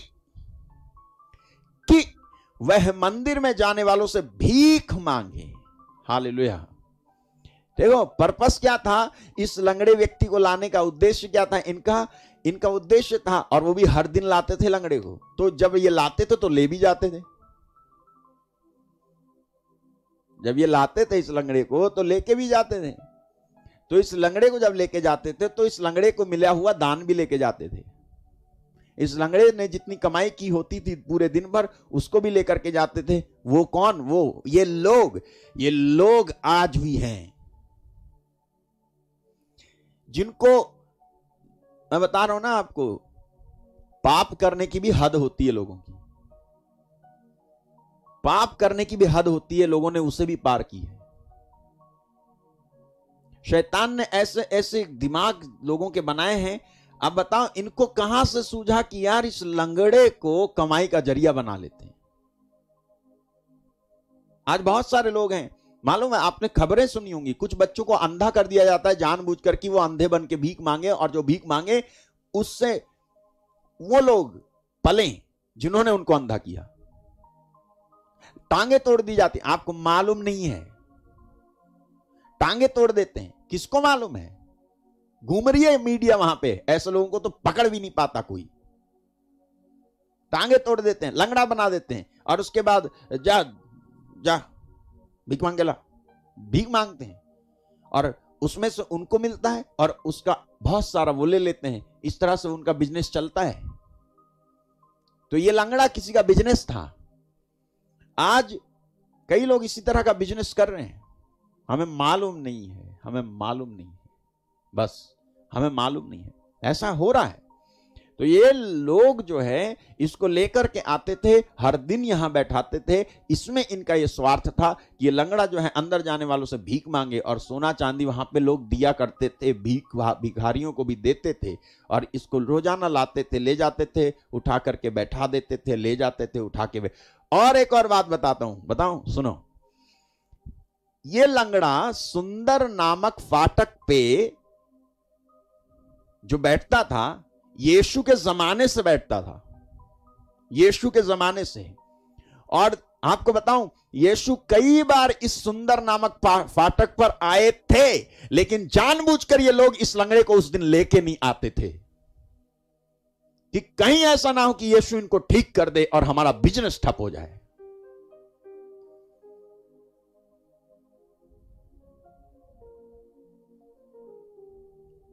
कहीं ऐसा ना हो कि यीशु इस लंगड़े को ठीक कर दे और हमारा बिजनेस ठप हो जाए। ये लोग उसको उठा के लाते थे और उठा के ले जाते थे, और इसको चेक करते थे कि कहीं यीशु तो सुंदर नामक फाटक पर नहीं आया है। जिस दिन आते थे यीशु मसीह वहां प्रचार करने के लिए, वो लंगड़े को लाते नहीं थे। हालेलुया।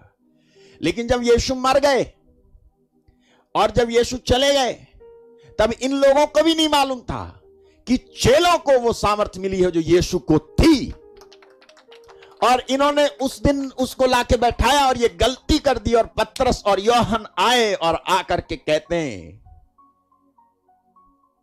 हालेलुया, पतरस और यूहन्ना से भीख मांग के उस भिखारी ने अपना बिजनेस खो दिया। हालेलुया। पतरस से भीख मांगकर उस भिखारी ने अपना बिजनेस खो दिया। आपको मालूम है, जैसी उसने भीख मांगी तो इन्होंने क्या कहा, क्या दिया उसको?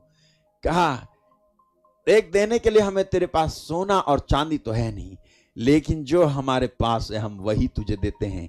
यीशु मसीह नाजरी के नाम पे उठ और चल फिर। और वो चला फिरा और नाचने लगा और उनके साथ मंदिर में गया। Hallelujah, hallelujah. और इस प्रकार का बिजनेस करवाने वालों के जिनके हाथ थे, उनको तकलीफ हुई और उन्होंने चेलों से सवाल करना शुरू किया, क्यों ठीक किया इसको, कैसे ठीक किया इसको। आप जरा सोच के देखिए, वो जब शाम को आए होंगे, लाओ लंगड़े को उठा ले जाएं, लंगड़ा तो वहां था ही नहीं। हालेलुया। लंगड़ा तो बल्ले बल्ले करके घूम रहा था, कहीं मजा कर रहा था, वो ठीक हुआ था, आनंद मना रहा था, वो ठीक हुआ। ये भलाई है। भलाई ये है कि तू ऐसे कर, जब ऐसे करेगा तो स्वर्गिक पिता की महिमा होगी। ऐसा कर। ऐसा करने की वजह से इन लोगों ने प्रभु यीशु मसीह के चेलों को मारा। बताओ, परमेश्वर कितनी बड़ी मार मारेगा ऐसे लोगों को जो ऐसा करने वालों को मारते हैं, अन्याय करते हैं, सताते हैं। आपकी खैर नहीं है। हालेलुया। या तो आप बदलोगे, जैसे साउल बदला, पौल बना। या तो आप बदलोगे, या नहीं बदलोगे तो जलोगे। हालेलुया। याद रखिएगा। ओके, ध्यान से सुनना, ध्यान से सुनना। तो हमें मसीह में स्वर्गीय स्थानों में सब प्रकार की आशीषें दी हैं, बाइबल कहती है। तो ये हमें वो हैं जिनका उद्धार यीशु के लहू से हुआ है। तो भलाई क्या है मेरे भाई? भलाई ये है कि आप यीशु मसीह के नाम से रोगियों को चंगा करो, मुर्दों को जिलाओ, अंधों को देखने का, गूंगों को बोलने का, लंगड़ों को चलने का सामर्थ्य आपके द्वारा मिले। ये भलाई आप करो। मैं नहीं कह रहा कि आप जो है कंबल मत बांटो, मैं नहीं कह रहा कि आप जो है गरीबों को कुछ दो ना दो, तो जितनी तुम्हारी क्षमता है उतनी तो तुम करो, और अपनी इस क्षमता को और बढ़ाओ कि तुम जो है और ज्यादा कर सको, और ज्यादा भलाई कर सको, और ज्यादा उनका उपकार कर सको। ऐसा करने के लिए आप मांगते जाओ, ठीक है? तो यहां मैं आपको ये बता रहा हूं मेरे भाई मेरे बहन कि एफेसियंस 1:3 जो है ना, सचमुच में इसी धरती पर पूरे होने वाला वचन है। एफेसियंस 1:3 सब प्रकार की स्वर्गिक आशीषें, सब प्रकार की आत्मिक आशीषें, भौतिक आशीषें आपको दी जाएंगी। लेकिन पहले आप ये समझ लें कि क्या आप वो हैं जिसको बाइबल में लिखा हुआ है कि वो जो मसीह के लहू का दाम देकर पापों से छुड़ाए गए हैं। क्या आपने ये वचन पढ़ा था? 1 कुरिन्थी 6:20 तो आपने पढ़ ही लिया होगा। अब आप पढ़ो 1 कुरिन्थी 7:23 और उसके बाद मैं आपके लिए प्रार्थना करूंगा। Hallelujah, thank you Jesus. क्या लिखा है? तुम दाम देकर मोल लिए गए हो, मनुष्यों के दास ना बनो। तुम दाम देकर मोल लिए गए हो, मनुष्यों के दास ना बनो। दाम देकर मोल लिए गए हो, खरीदे गए हो। इंग्लिश में क्या लिखा है ये? Ye are bought with a price, be not ye the servants of men। Hallelujah.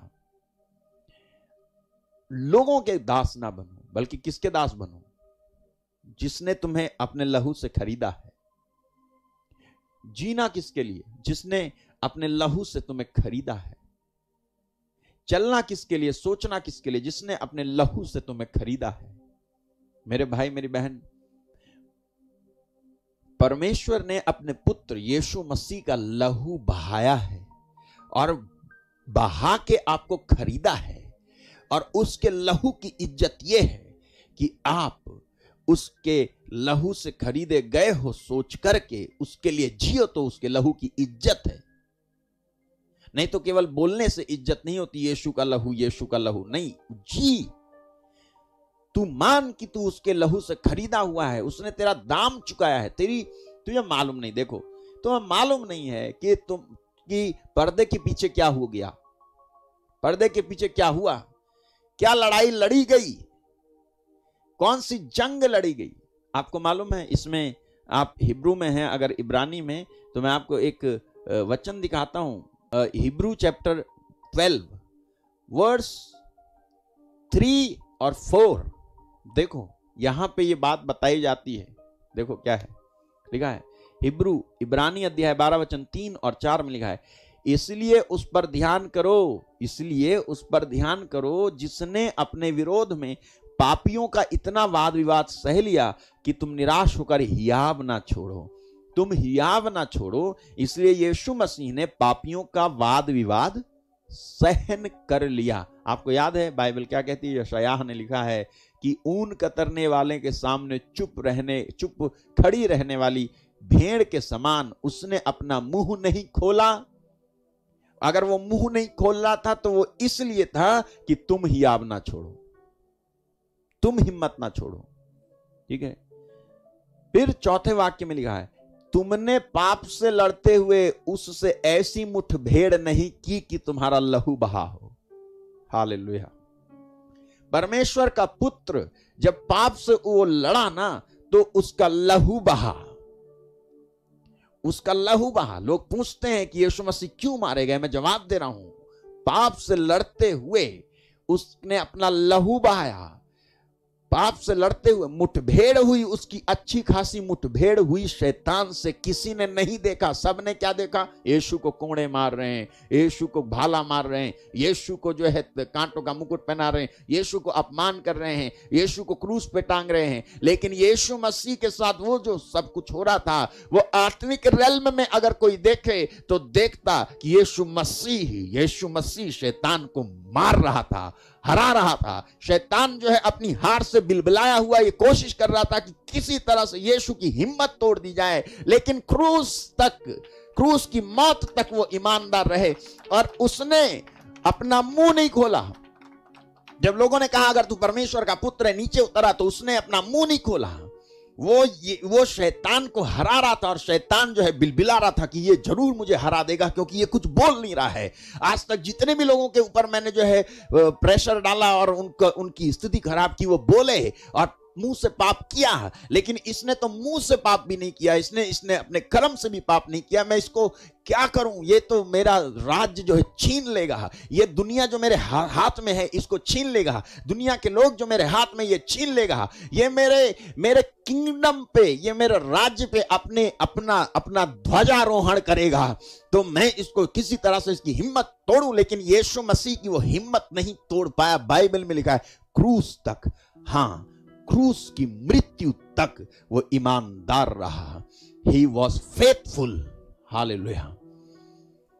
यीशु मसीह ने दुख उठाते समय अपना, जब उसका खून बहाया गया, शैतान से मुठभेड़ हो रही थी, ये शब्द नहीं लिखा होता है, लिखा होता अगर ये मुठभेड़ नहीं हो रही होती तो हो रही थी, किसी ने देखा नहीं, लेकिन परमेश्वर देख रहा था कि मेरा बेटा शैतान से और शैतान के उन बातों से जिसके अनुसार उसने मनुष्य को फंसा रखा था, गरीब बना रखा था, लड़ रहा था। यीशु मसीह लड़ रहा था।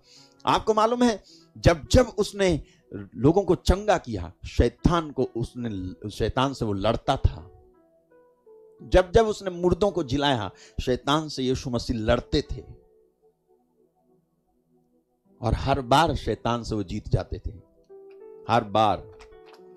और जब लास्ट टाइम था, तब भी यीशु मसीह जब लड़ रहे थे, जब उनका खून भी बहाया गया, तब भी उन्होंने कहा इस बार तूने मुझसे गलत पंगा लिया है, इस बार भी देख तू हारेगा। और आप देखो बाइबल में लिखा हुआ है कि यीशु मसीह मर गए, सबको लगा मर गए, लेकिन यीशु मसीह जब मर गए थे तो कहां गए थे मालूम है? 1 पीटर चैप्टर 3 वर्स 18 और 19 को देखो। हाँ हालेलुया। देखो क्या लिखा है, इसलिए कि मसीह ने भी अर्थात अधर्मियों के लिए धर्मी ने पापों के कारण एक बार दुख उठाया, ताकि हमें परमेश्वर के पास पहुंचाए। Hallelujah. What is the purpose of his death? क्या उद्देश्य है यीशु मसीह की मृत्यु का? यह है कि वो हमें परमेश्वर के पास पहुंचाए। हालेलुया। वह शरीर के भाव से तो मारा गया, पर आत्मा के भाव से जिलाया गया। नेक्स्ट अब देखो क्या लिखा है, उसी ने उसमें जाकर कैदी आत्माओं को भी प्रचार किया। वेट। हालेलुया।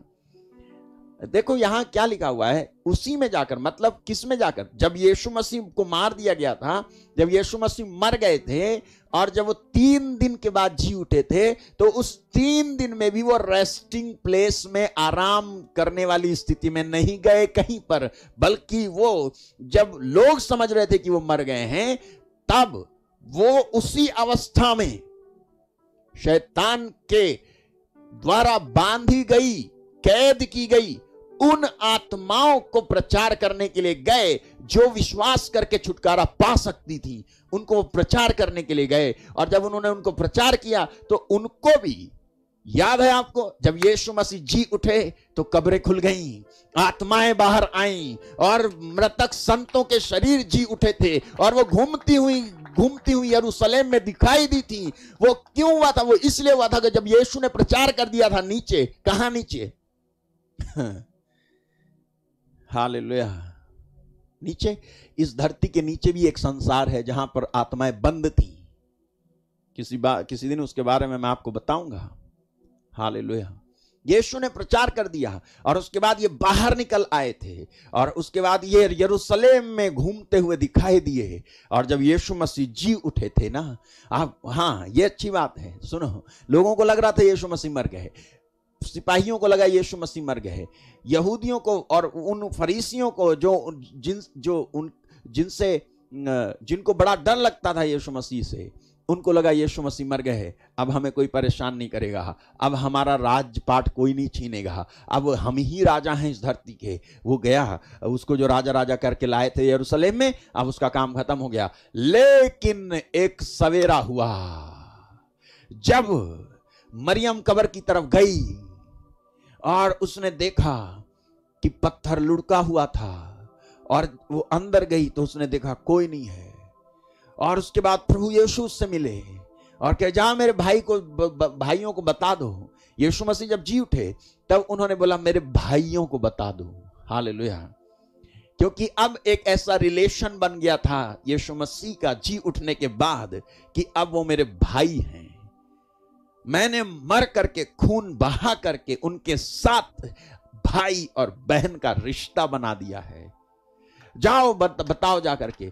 मरियम आती है भाग करके और बताती है पतरस को। पतरस भी भाग करके आता है, देखता है सच में कब्र खाली है। उनको समझ में नहीं आया। और थॉमस नाम का एक व्यक्ति कहता है, जब तक मैं उनको देख नहीं लूंगा तब तक विश्वास नहीं करूंगा। कमरा बंद था, सारे चेले इकट्ठे थे। यीशु मसीह दरवाजा बंद होने के बाद भी अंदर आ गए, खड़े हो गए और बोले, थॉमस अविश्वासी नहीं, विश्वासी बन, देख मैं ही हूं।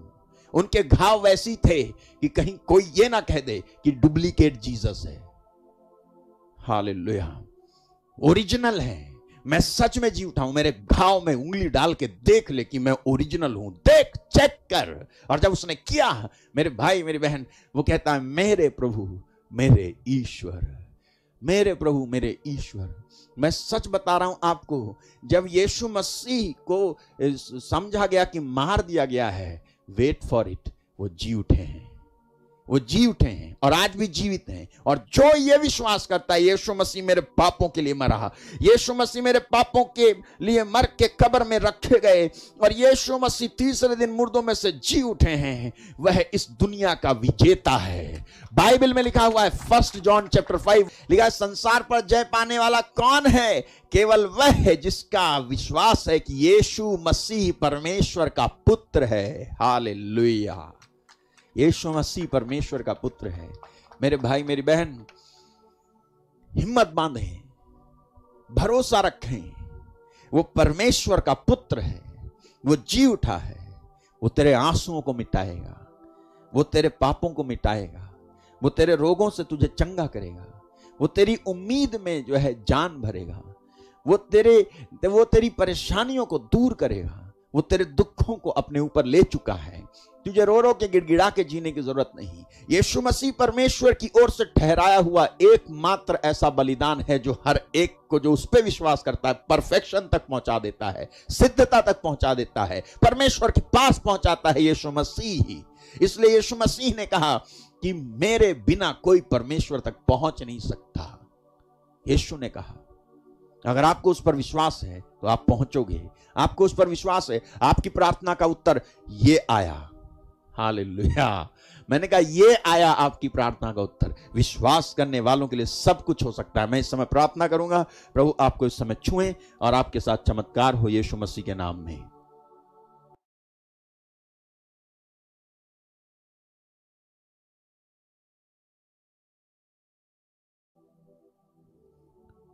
आपके साथ चमत्कार हो, मैं प्रार्थना करता हूं इस समय यीशु मसीह के नाम से, यीशु मसीह के नाम से आपके साथ चमत्कार हो, आपको छुटकारा मिले, आपको शांति मिले, आपके साथ महिमा हो। मैं प्रार्थना करने जा रहा हूं मेरे भाई, प्रभु का, यीशु का लहू आपको छुटकारा दे, छुटकारा दे, छुटकारा दे।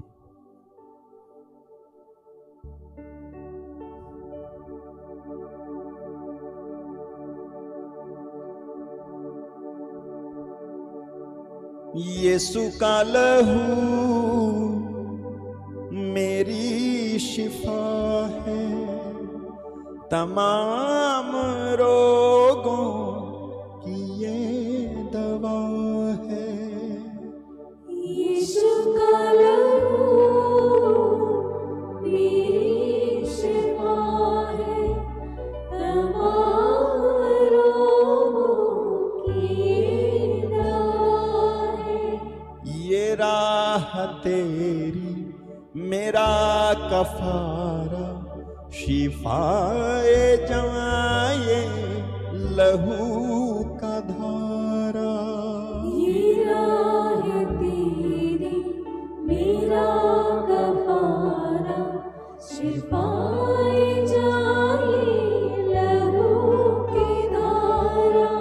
बहाए सबके लिए बहा है, बहाए सबके लिए बहा है।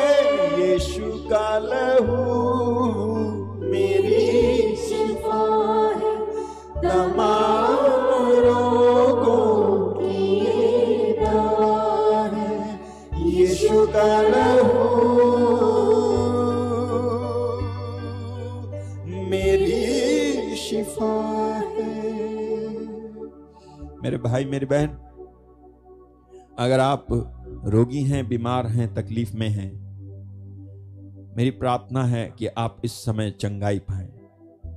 इस समय आप यीशु मसीह के लहू को, जो आपके गुनाहों और पापों के लिए बहाया गया, विश्वास करें। यीशु का लहू आपको छुटकारा दे। यीशु के लहू पर विश्वास करें। यीशु का लहू आपको आजाद करे। यीशु का लहू आपको छुटकारा दे। यीशु का लहू आपको बरकत देगा। यीशु का लहू, आप विश्वास करें, यीशु का लहू जीवित है। पतरस कहता है नाशमान वस्तु सोना चांदी है, लेकिन बहुमूल्य है यीशु का लहू। यानी यीशु का लहू नाशमान नहीं है, बल्कि अविनाशी है। यीशु का लहू जिंदा लहू है। यीशु का लहू जिंदा लहू है। विश्वास करें, यीशु मसीह ईश्वर का वो मेमना है जिसने हमारे गुनाहों और पापों को अपने ऊपर उठा लिया है। अगर आप एक महिमा में, अगर आप एक शांति से भरी हुई, छुटकारे से भरी हुई जिंदगी जीना चाहते हैं, तो आपको यीशु के लहू पर विश्वास करना है। आपको कहना है, विश्वास करना है कि प्रभु, मैं विश्वास करता हूं कि यीशु मसीह मेरे लिए, मेरे गुनाहों और पापों के लिए मारे गए और कब्र में रखे गए और तीसरे दिन मुर्दों में से जी उठे और आज भी जीवित हैं। मैं विश्वास करता हूं, मैं विश्वास करता हूं कि तू ईश्वर का पुत्र है। मैं विश्वास करता हूं कि तूने पाप से मुठभेड़ करते समय मेरे लिए खून बहाया है। मैं विश्वास करता हूं कि तूने मेरे लिए भलाई की है और मेरी भलाई तूने मुझे अपना खून बहा करके, शैतान से लड़के, उसको हरा करके और मुर्दों में से तीसरे दिन जी उठ करके और फिर आऊंगा कह करके की है। प्रभु, मैं विश्वास करती हूं, मैं विश्वास करता हूं। और अब आप कहो कि प्रभु मुझे क्षमा कीजिए, मैंने जो भी गलती की है, मैंने जो भी गुनाह किए हैं, तेरे लहू की कीमत को पहचाने बगैर जिया और तूने जो इंतजाम किया, तूने जो रास्ता निकाला, उस रास्ते के बगैर मैं जिया। प्रभु मुझे क्षमा कीजिए। पिता मुझे क्षमा कीजिए, मुझे क्षमा कीजिए। माफी मांगे अपने गुनाहों और अपनी गलतियों पर। अगर आपने यीशु मसीह को जाने बगैर जिंदगी जी है इतने साल तक, तो माफी मांगे। अगर आपने यीशु मसीह को तो जान लिया था, लेकिन वचन के अनुसार जीते नहीं थे, बस नाम मात्र के मसीही बन के जी रहे थे, नाम मात्र के विश्वासी बन के जी रहे थे, तो माफी मांगे। यदि आपने यीशु मसीह को जानने के बावजूद भी उसको उचित महिमा और आदर और समय नहीं दिया है, तो माफी मांगे। यदि उसके वचन से आपने प्यार नहीं किया, तो माफी मांगे। यदि आप शॉर्टकट में इधर उधर भटकते रहे, जिसने जो कहा वो तो कर लिया, लेकिन वचन तुमसे कह रहा था लेकिन तुमने किया नहीं, तुम्हारी समझने की जो क्षमता थी उसको बढ़ाने का प्रयास तुमने कभी किया नहीं, तुम आज भी परेशान हो, आज भी दुखी हो, पीड़ित हो, तो आप इस समय प्रभु यीशु यीशु मसीह के नाम से अपने सारे गुनाहों और अपराधों की माफी मांग कर शुद्ध हो जाएं और उसका लहू आपको धोए। ऐसी प्रार्थना मैं कर रहा हूं कि उसका लहू आपको इस समय धोए और उसका लहू मैं प्रार्थना कर रहा हूं कि इस समय आपको चंगा करे। उसका लहू इस समय आपको चंगा करे कि आप सब प्रकार की आशीषों को पाने के लायक वाली स्थिति में आ जावे, कि आप सब प्रकार की आशीषों को पाने की स्थिति में आए। मैं प्रार्थना करता हूं आपके लिए। धन्यवाद धन्यवाद धन्यवाद धन्यवाद धन्यवाद धन्यवाद धन्यवाद धन्यवाद धन्यवाद।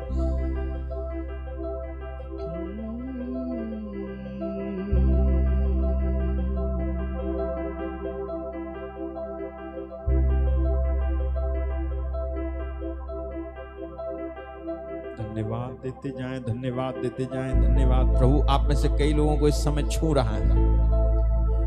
धन्यवाद पवित्र आत्मा, धन्यवाद बताने के लिए धन्यवाद। कई लोगों को प्रभु इस समय स्पर्श कर रहा है। धन्यवाद धन्यवाद धन्यवाद पवित्र आत्मा, धन्यवाद धन्यवाद धन्यवाद पवित्र आत्मा, धन्यवाद धन्यवाद पवित्र आत्मा। Hallelujah hallelujah. धन्यवाद धन्यवाद धन्यवाद। तेरे लहू के वसीले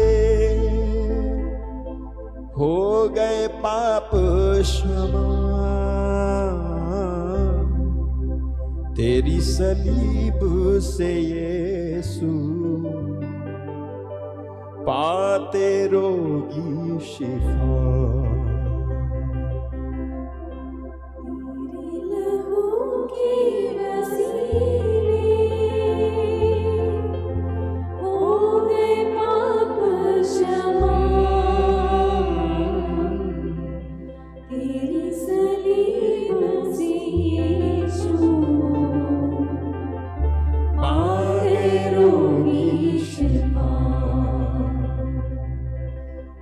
तेरा लहू तेरा लहू तेरा लहू करता है पाप क्षमा, तेरा लहू। घुटना किसी का ठीक हो गया इसी समय। घुटना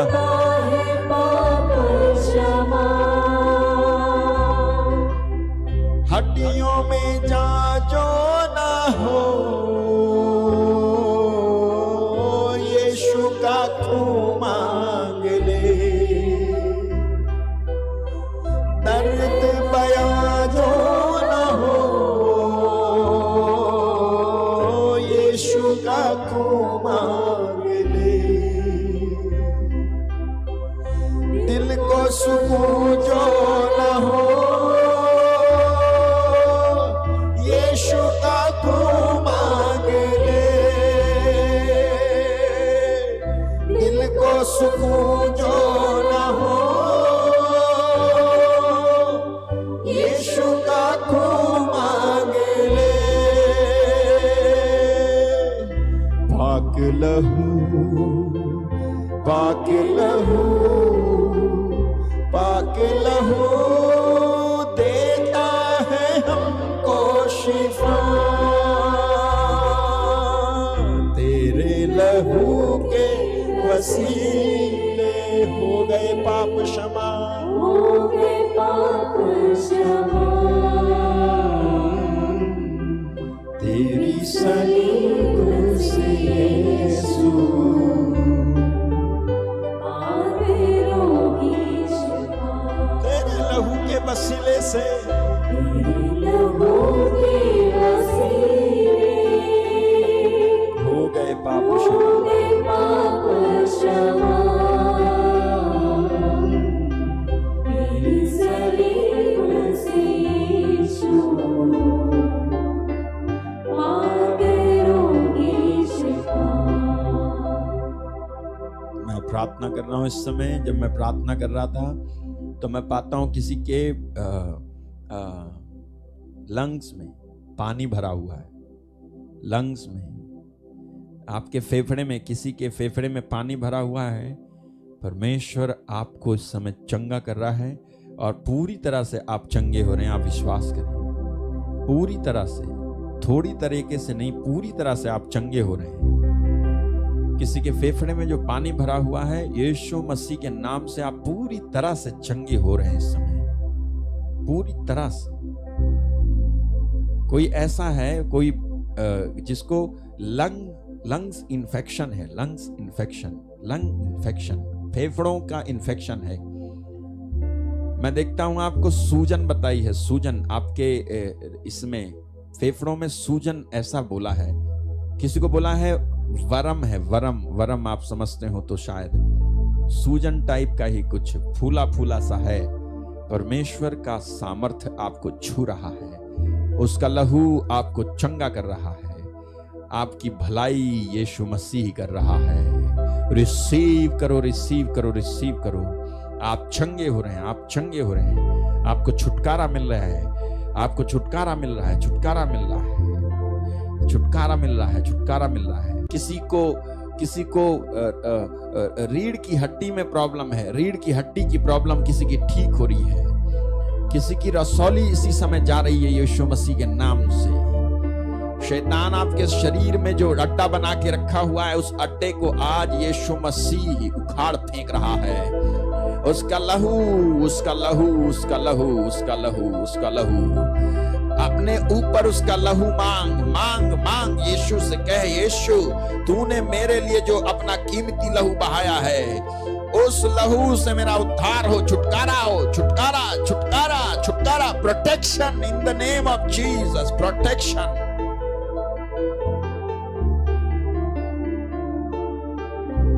मैं प्रार्थना करता हूं, छुएं छुएं, स्पर्श करें।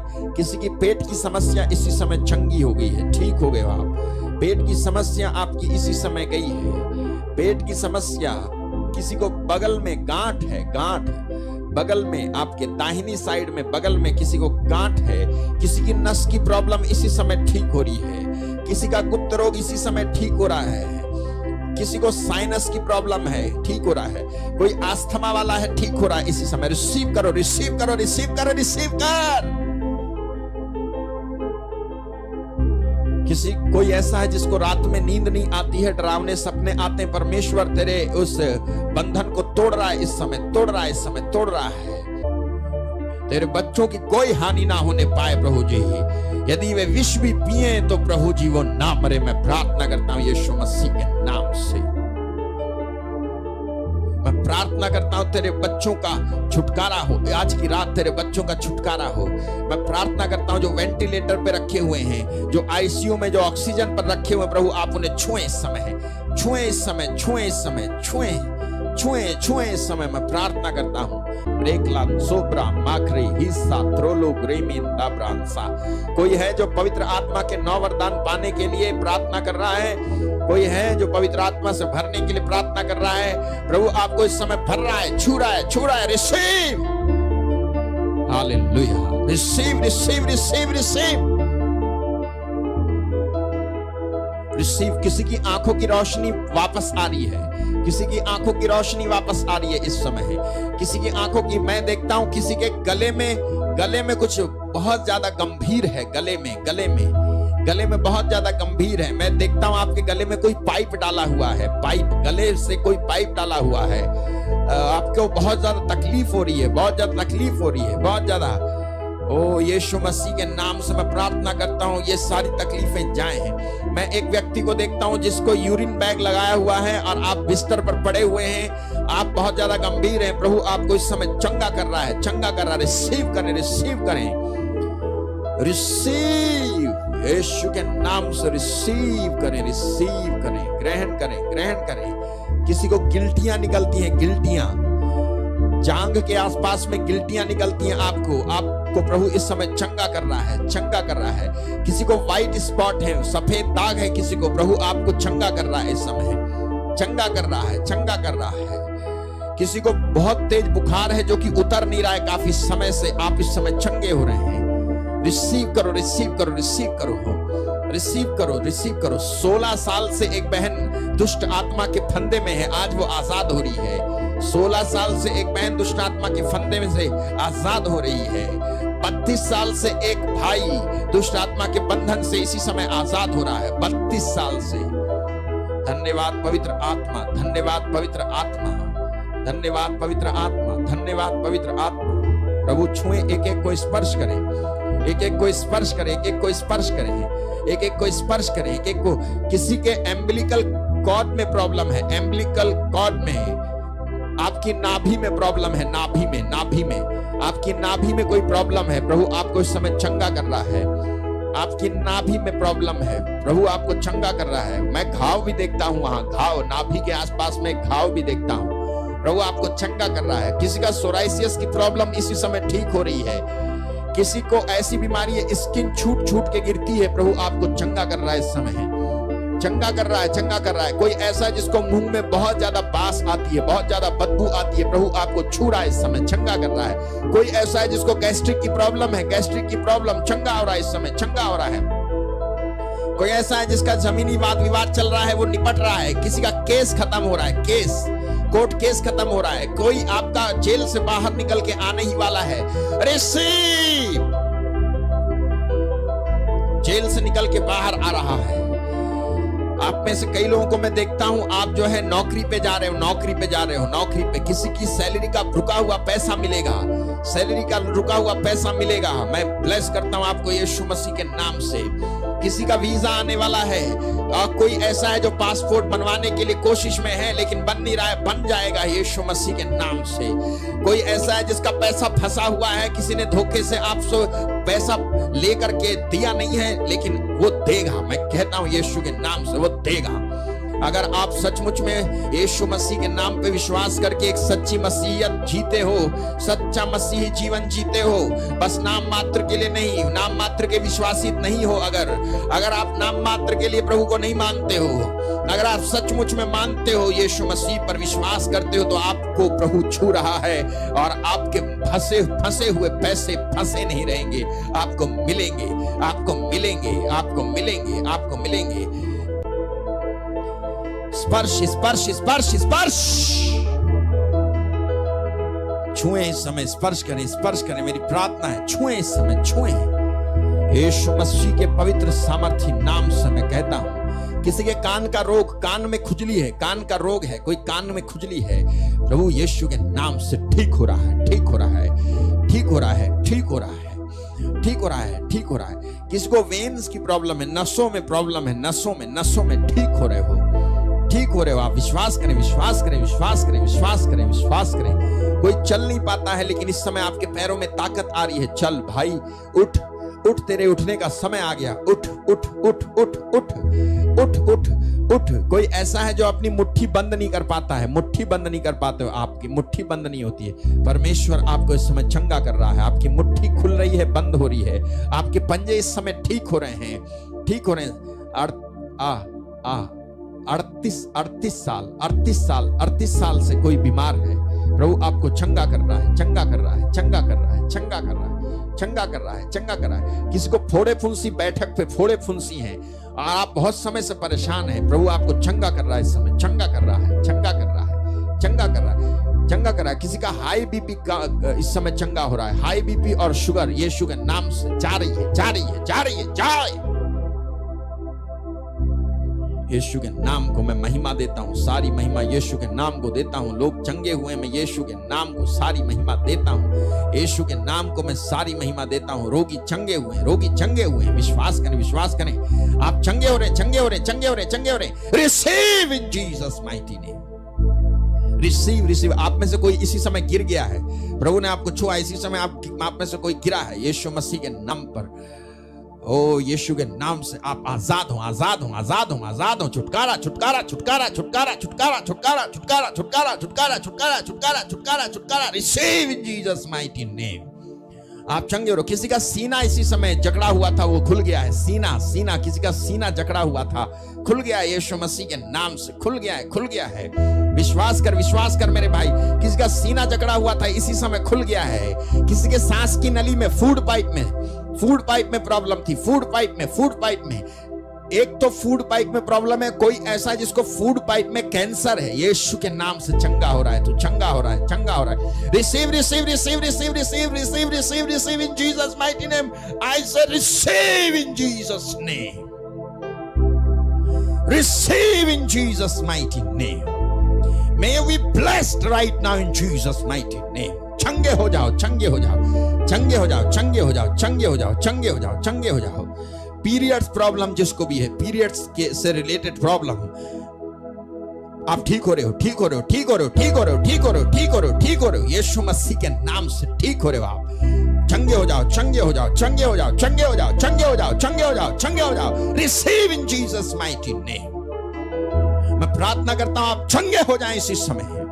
विश्वास कर मेरे भाई, विश्वास कर, इस समय रोगी चंगे हो रहे हैं। कोई ऐसा है जिसको फिर से प्रभु मुझे बता रहा है, फिर से कोई ऐसा है जिसको जिसका शरीर अचानक से ठंडा, अचानक से गर्म, कभी आप रजाई ओढ़ते हो तो कभी आप रजाई उतार के फेंक देते हो, ऐसा शरीर गर्म ठंडा होता रहता है, गर्म ठंडा होता रहता है। परमेश्वर आपको इस समय चंगा कर रहा है। Receive receive receive receive receive, ग्रहण कर, ग्रहण कर। अपना हाथ खोल, अपना हाथ खोल, अपना हाथ खोल, ग्रहण कर। यीशु मसीह के नाम से रिसीव, ग्रहण कर, चंगा हो जाए इसी समय।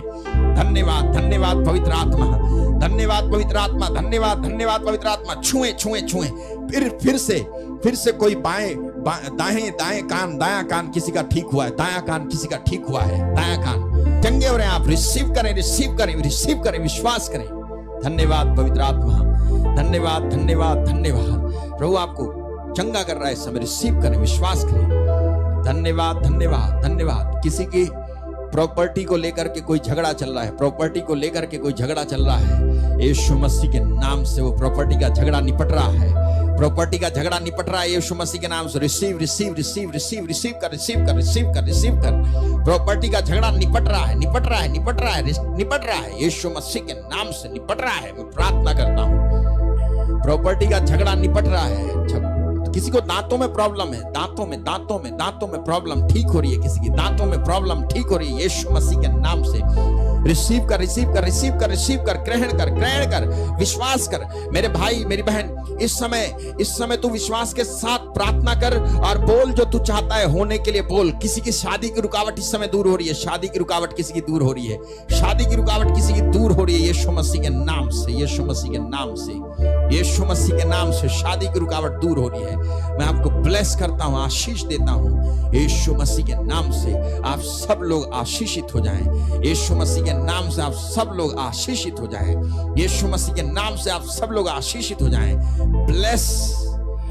ब्लेस्ड हो जाएं यीशु के नाम से। मैं आपको आशीष देता हूं, ब्लेस करता हूं यीशु मसीह के नाम से, यीशु मसीह के नाम से, यीशु मसीह के नाम से।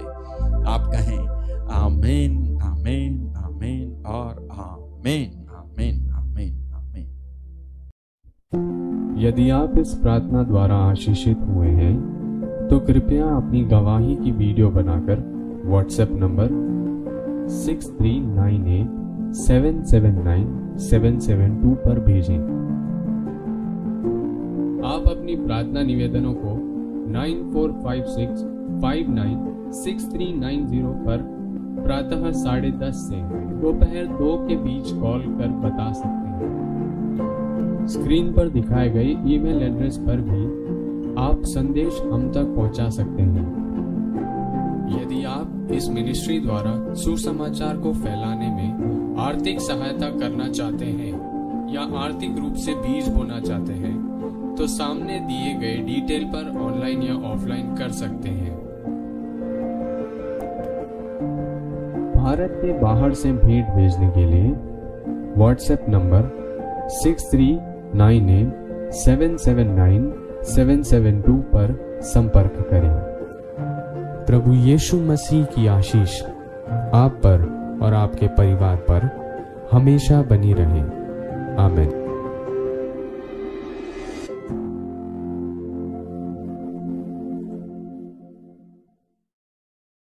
तो हम जाते जाते ये एक भजन गाएंगे जो बहुत समय से मैंने गाया नहीं है, लेकिन अच्छा है, आप सब लोग मेरे साथ गा सकते हैं।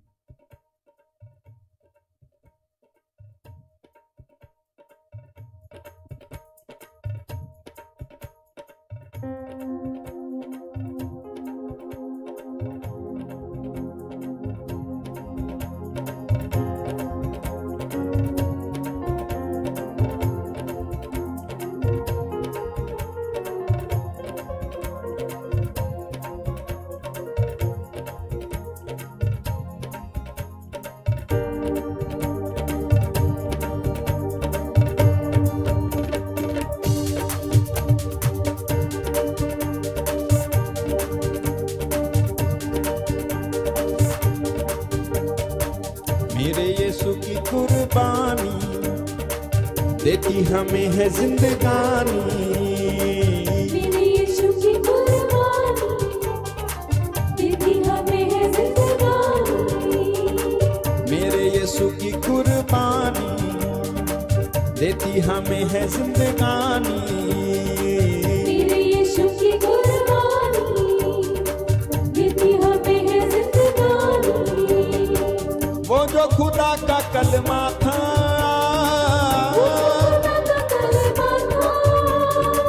वो जो खुदा का कलमा था,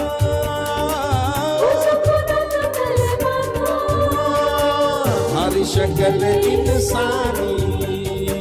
हर शक्ल इंसानी मेरे यीशु की कुर्बानी मेरे यीशु की कुर्बानी देती हमें है जिंदगानी। देती हमें है जिंदगानी। कुर्बानी कुर्बानी कुर्बानी कुर्बानी कुर्बानी कुर्बानी कुर्बानी कुर्बानी कुर्बानी लहू ही वसीला था गुनाहों से माफी का।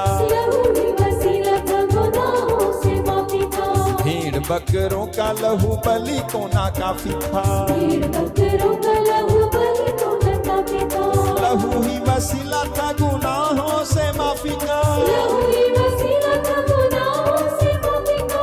भेड़ बकरों का लहू बलि को ना काफी था। भेड़ बकरों का लहू बलि को न काफी था। ओ भेड़ बकरों का लहू बलि को ना काफी था। भेड़ बकरों का लहू बलि को न काफी था। देने को हमें जिंदगानी। देने को हमें जिंदगानी। यीशु को बड़ी जान लुटानी। यीशु को बड़ी जान लुटानी। देने को हमें जिंदगानी। यीशु को बड़ी जान लुटानी। वो जो खुदा का कलमा था, वो जो खुदा का कलमा था, वो जो खुदा का कलमा था, वो जो खुदा का कलमा था, हर शक्ल इंसानी। हर शक्ल इंसानी मेरे यीशु की कुर्बानी देती हमें है जिंदगानी। यीशु के लहू में शिफा, लहू में रिहाई है। यीशु के लहू में शिफा, लहू में रिहाई है। बदरूहों से जकड़ों को आजादी दिलाई है। बदरूहों से जकड़ों को आजादी दिलाई है। यीशु के लहू में शिफा, लहू में रिहाई है। यीशु के लहू में शिफा, लहू में रिहाई है। बदरूहों से जकड़ों को आजादी दिलाई है। बदरूहों से जकड़ों को आजादी दिलाई है। यीशु के लहू में शिफा, लहू में रिहाई है। यीशु के लहू में शिफा, लहू में रिहाई है। बदरूहों से जकड़ों को आजादी दिलाई है। बदरूहों से जकड़ों को आजादी दिलाई है। करता है दूर परेशानी। करता है दूर परेशानी। यीशु का लहू है लसानी। यीशु का लहू है लसानी। करता है दूर परेशानी। करता है दूर परेशानी। यीशु का लहू है, यीशु का लहू है लसानी। वो जो खुदा का कलमा था, वो जो खुदा का कलमा था, वो जो खुदा का, वो जो खुदा का, हर शक्ल इंसानी। मेरे यीशु की कुर्बानी, कुर्बानी, कुर्बानी,